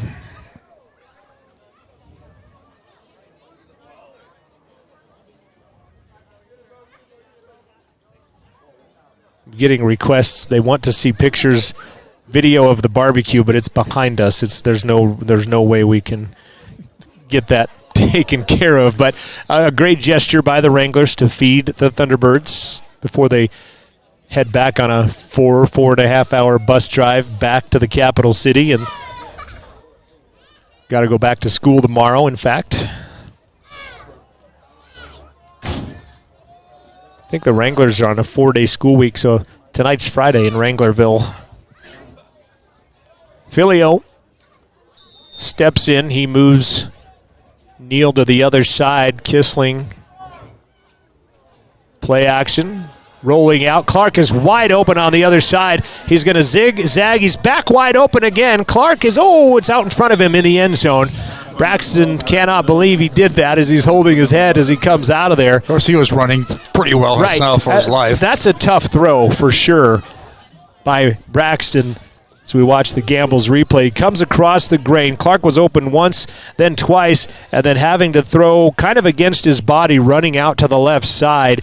He just puts it out in front. He was mad at himself. But that is a tough throw for that young man to make. That's a long, tough throw, throwing against your body like that, but Clark was open. Third and goal from the 10, straight up the middle, and Mills will get to the 6 and no more. Fourth and goal from the 6, 1:08 left to play, and the Wranglers will burn their final timeout.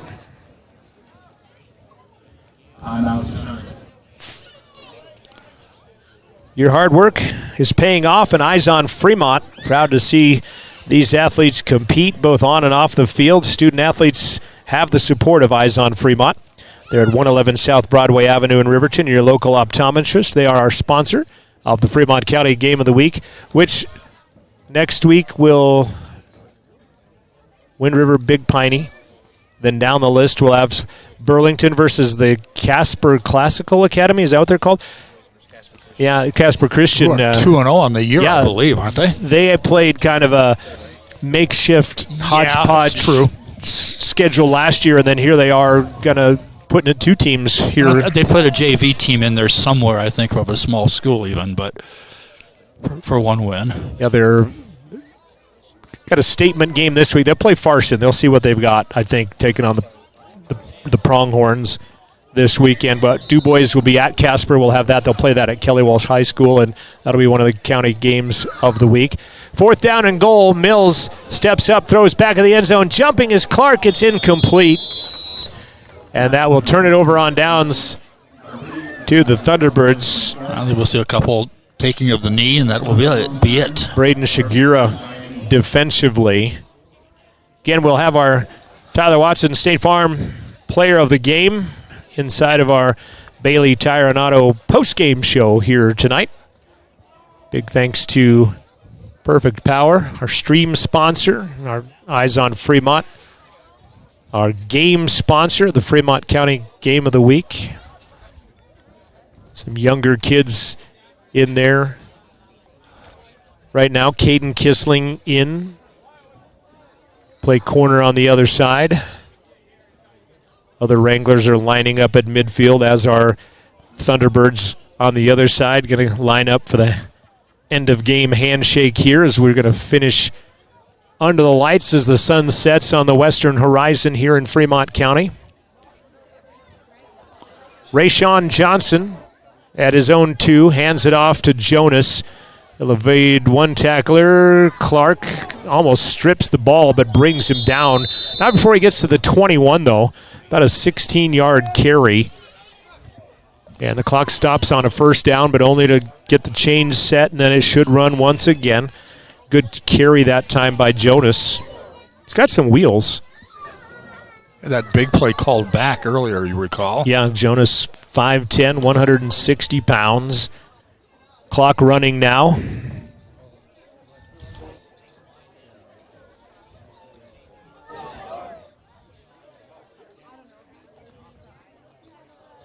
And a new quarterback again, as taking it himself up the middle is Steele Hamilton, our third quarterback of the day for the Thunderbirds. That could be it.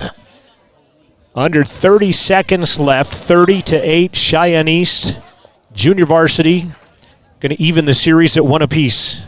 Be interesting to see if the series continues between these two schools. I think they both really enjoy it, and I think you probably will see it once again. Hope to have head coach Tony Trumpler and then our player of the game coming up here in the Bailey postgame show. We'll wait till this hits zeros, which is now your final score. The Cheyenne East Junior Varsity 30 and the Shoshoni Wranglers 8 here on homecoming from the SHS. We will be back for your Bailey postgame show after this timeout. You've been watching the Fremont County Game of the Week, brought to you by Eyes on Fremont. Back with more from Shoshoni in a moment. Is the place to go for all your upgrade needs. From lift kits to bumpers, grill guards to bed liners, we've got everything you need to take your ride to the next level. We use top brands for our bumpers like Fab 4s, Ranch Hand, and Road and more. So get your vehicle ready and stop at Wyoming 4x4 or give Dan a call at 307-857-3175.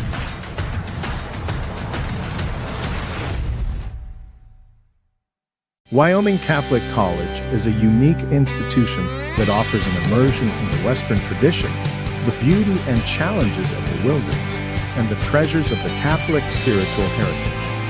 Our mission is to provide a unique educational experience that nurtures the body, mind, and spirit.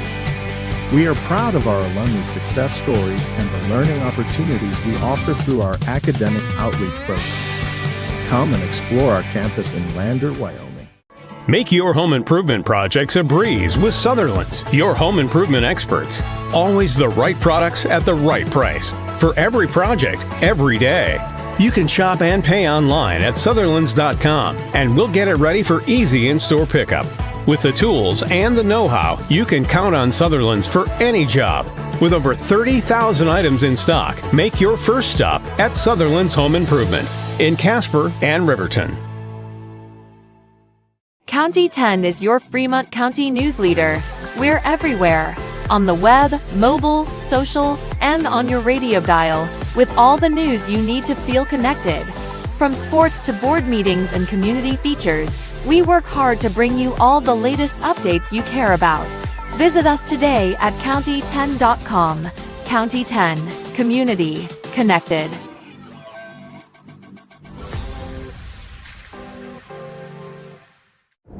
This guy was driving way over the speed limit. Look at the damage.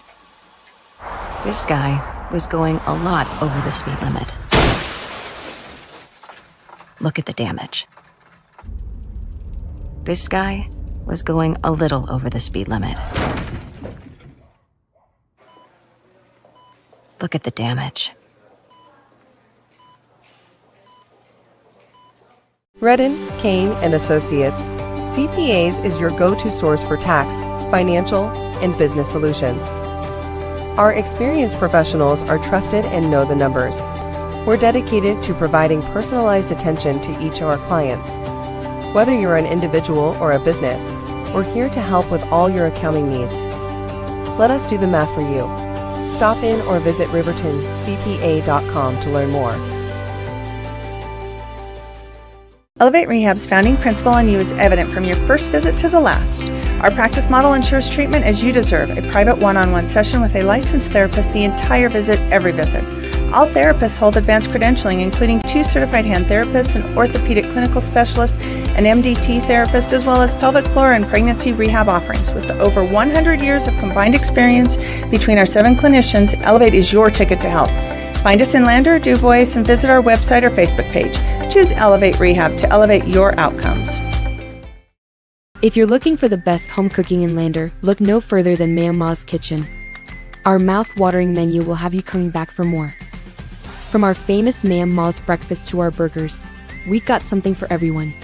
Our friendly staff and welcoming atmosphere make us the perfect spot for a family meal or a night out with friends.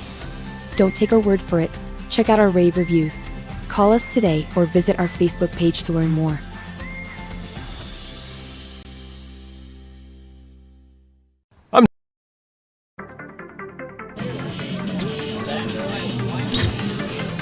This is the Bailey Tire and Auto postgame show on the County 10 Sports Network. I'm introducing myself. This is the Bailey Tire and Auto postgame show. Final score tonight on the Fremont Chevy scoreboard, 30-8. Cheyenne East Junior Varsity defeating the Shoshoni Wranglers here tonight. They scored all 30 of their points in the second quarter. I think they subbed down and played a lot of different kids in a lot of different positions in the second half, but still held the Wranglers to just 8. Wranglers got inside the goal line area a couple of different times, punched it in once, but that was from about 40-something yards out by Wiley Filio, and then he added the 2-point conversion on a catch as well. Final score here tonight, 30-8. This is the Bailey postgame show, and it's a situation where the Wranglers outsized a bit, and I think Cheyenne East, maybe what they saw out of the Wranglers last year, beefed up their team that they brought here a little bit this year, and they took care of business. Like I said, scored all 30 points in the second quarter of this football game. The Wranglers scoring late in the fourth. They held the ball for the majority of the third quarter, did the Wranglers, but not enough to get some things done. So we appreciate, again, our camera work of Kindle and Kaylee Ray. Coming up, our Tyler Watson State Farm Player of the Game. We'll reveal that here in a moment, and we'll also hopefully have an interview with head coach Tony Trumpler. Wranglers unfortunately go to 0-3 on the season, and they'll be on the road to Rocky next week as they'll take on the Grizzlies up in the Quad Cities area. Franny, Byron, Deaver, and Cowley. Quad Cities to throw that one up at you. But final score again of 30-8.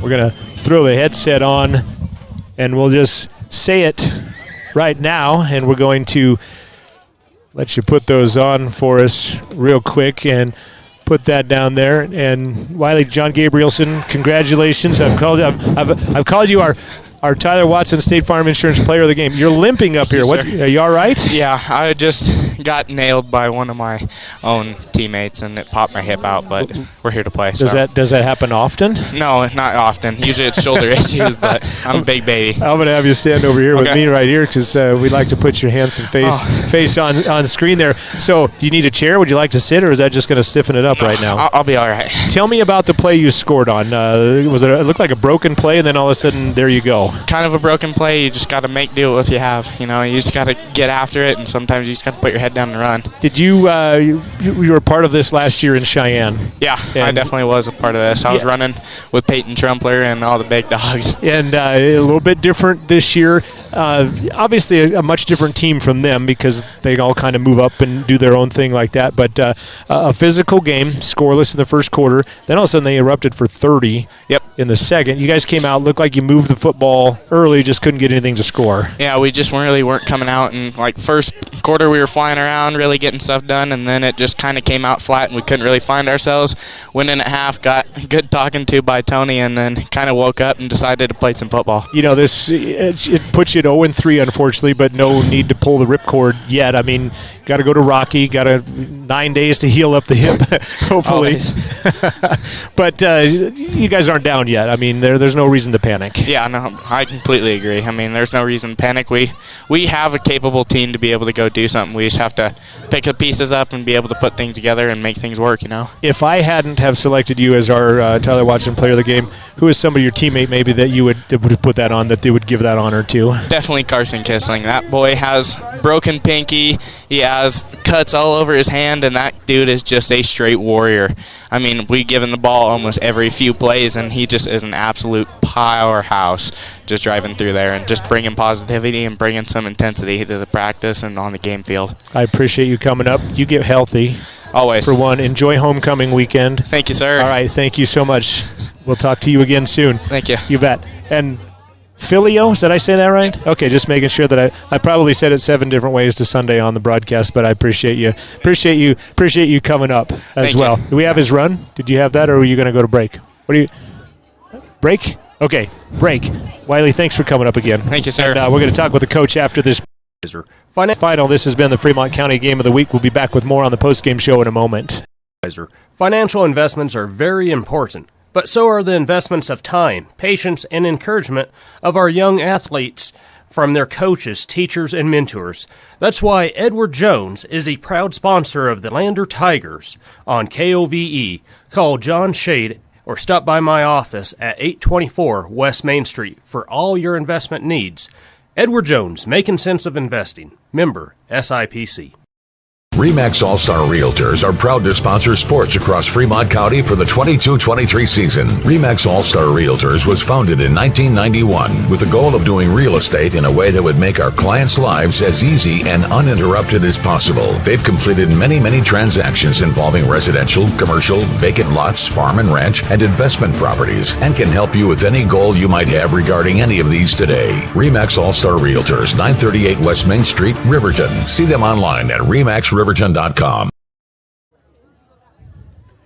We are back on the Bailey Tire and Auto post-game show. Thanks to Wiley for coming up, and Tony Trumpler, our head coach, with us. And I just talked about Wiley. Talked about his touchdown run, kind of a broken play, and he just takes off and finds himself in the end zone, then catches the 2-point conversion. But that defensive stick he had early was pretty phenomenal as well. Yeah, when we can get him moving forward and moving lateral and stuff, he's a good defensive player, outside backer. We kind of move him around, middle backer. And that's one of the big things that we have to work on defensively, is getting our backers flowing forward and laterally and stuff. So but when he does it, yeah, he can lay a pretty good hit. When I talked with you earlier in the week, and I love to do that because I get insights that I don't get to see because I don't cover Shoshoni football week in, week out, day in, day out. But you talked about Marufo, and what is his first name? Carlos. And you said he's never played football before, and then I think in the first 3 plays he was in on 2 tackles, and that's what you got to love to see as a coach. Yeah, I mean, we were talking about that down on the sideline actually late in the game.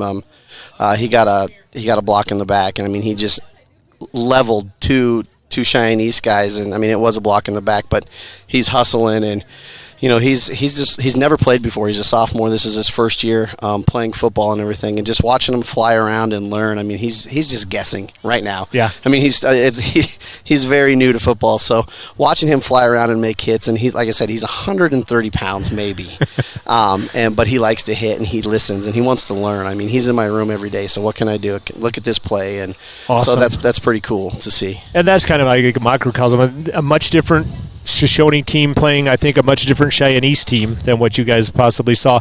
Scoreless in the first quarter, 30-0 in the second. Then you guys come out and you mounted drives, just couldn't find the end zone there. And you overcome, I think, one fourth down, maybe 2, and a couple of third down conversions. Had, I think, a little bit of momentum, but not getting in, I think, was a key point there to start the third quarter. Yeah, we're still finding ourselves offensively. It definitely a different Cheyenne East team that from last year, and then us, obviously. I mean, you graduate 13 seniors. That's the 2 offensive lines were much different this week than the offensive line year. last year for us averaged 230 some pounds. This year, we might be lucky if we're at 180. So, I mean, yeah, we're definitely still finding ourselves, and we knew that Cheyenne East would have a lot of kids. Last year, when we were down there, they said they had the biggest freshman class they'd ever had last year with 509 kids. And just in Cheyenne East, so they definitely have a lot to choose from. And now they're all, they're all sophomores, and so yeah, we knew it was going to be different. Football's gaining some interest the way their varsity's playing this year too. So, like I said to Wiley, you're 0-3, but there's no chance to panic yet, I guess, in conference play starting up next week against Rocky. Yeah, Grable, like I said, I forgot about Grable last week. Yeah, we shot ourselves in the foot. You can't win football games with 5 turnovers, and it was 5 turnovers, and the final score was 8-16. So I mean, and we were in it right to the very end. We just couldn't put the ball in the end zone. You can't win football games when you're on the offensive side of the ball for 9 seconds in the third quarter. I picked Wiley as our player of the game. I said, if it wasn't you, who would you pick? He chose Carson Kissling. As a coach, we don't get to see all the little things that you do. Is there a player or two that you would have singled out for possibly that honor tonight? Landon Casper, he's usually in the backfield. Yeah, he's your center tonight. And we put him at center tonight because we lost our starting center. And then my backup center, we had our senior who plays some center for us. He sat tonight. So, and Landon's kind of got a bum ankle, and I was like, hey, he's like, I want to play. And I was like, oh, I can't really have you in the backfield. And he's like, I'll play line. And he played a little bit of center when he was in middle school, and I was like, snap the ball this week. And he's like, all right, I'll do it. He did a great job. Yeah, I think he did. 1 or 2 low ones are in, but Braxton fielded them all at shortstop very well. Yeah, and Q's Quentin Clark. He's an animal. He's a junior. He's the only returning starter that I have from last year, and he started on defense. And offensively, I mean, if you put the ball in his area, he usually comes down with it. So we're going to definitely ride him as much as we can. But we got to get the younger guys going too. And we have a lot of season left. It's really early. You have a pretty good break before the next one to heal up. People like Wiley who hobbled up here. So yeah, we don't play till Saturday, so that's a big thing. And I'll have everybody back. I sat Wyatt Edis, my senior, and Oakley Hicks is another really good corner and tight end receiver for us, and I sat him tonight. And they're just nursing a couple of injuries that it's more important to us to have them long run than this game. So there would have definitely been a difference on the field if those two were out there. So I think moving forward we're fine. We're young. I'm not going to sit here and say we're rebuilding because I hate that. Right. I'd say maybe we're reloading, but not rebuilding. And they just got to be ready to go. With the weather situation that we had, I was going to get a pregame with you, get a pregame with Paul. That never happened, but I know that they like coming here as much as you liked going there and having them. You're going to feed them. Anything else you want to throw out about playing Cheyenne East in the junior varsity? They're a great squad. The coaches are awesome. The kids are awesome. We are actually at the 50 after the game planning next year. They're like, nice. we'll do if we need to move it, whatever. It's fun for them. It's fun for us. Playing in their field or their stadium it's pretty nice. The drive sucks. Well, but it's definitely worth it. Like I said, the kids enjoy it.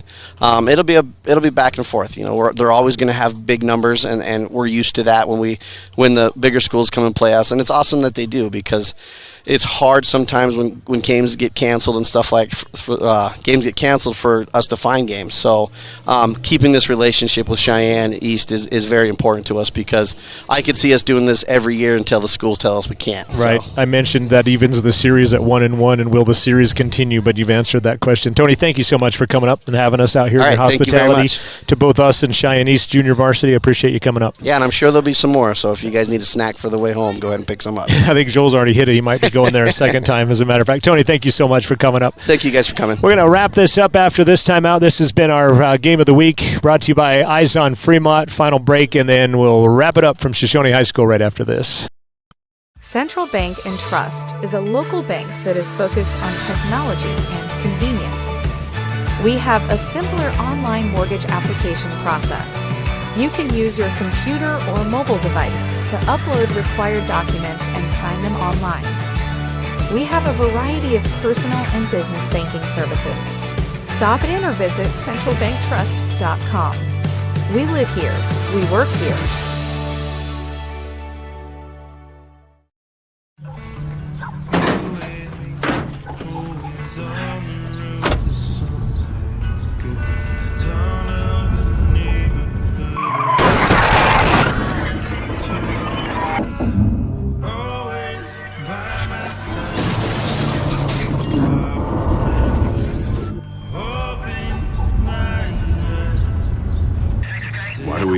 seatbelt laws, because in real life, you don't get a second chance. Tires, tires, and more tires. Bailey Tire and Auto Service offers a huge selection, great prices, and fantastic service. Oh, yeah. Hi, this is Haley. With over 13,000 tires to choose, Bailey has tires for your ATV, farm implement, car, truck, trailer, semi, lawnmower, wheelbarrow, you name it. If it has a tire, Bailey Tire and Auto Service can fix it or replace it. Bailey Tire and Auto Service is your one-stop complete tire and service shop. Just remember, with Bailey's, there's no tricks, just tires.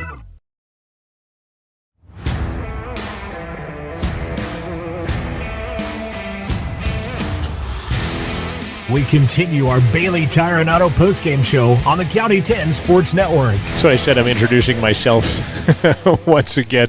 So final score tonight, 30-8, Cheyenne East defeating Cheyenne East Junior Varsity, defeating the Shoshoni Wranglers on homecoming.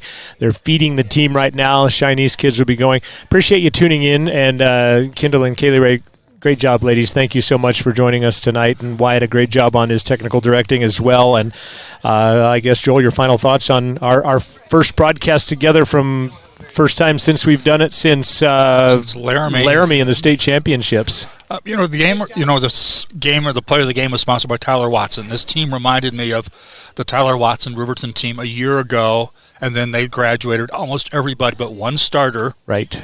And that's what Shoshoni did. Yeah, and yet exactly. You've got to come back the next year and play, and you're certainly going to be outsized, maybe outskilled, but you got to give it your best. And I thought Shoshoni did a nice job.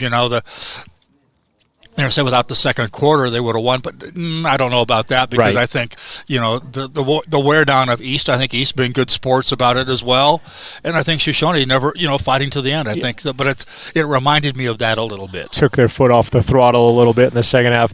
I was pointing at the huge bonfire that the Wranglers have going on over our back shoulder. Well, hopefully it's not a house back there. Yeah, no, it is a.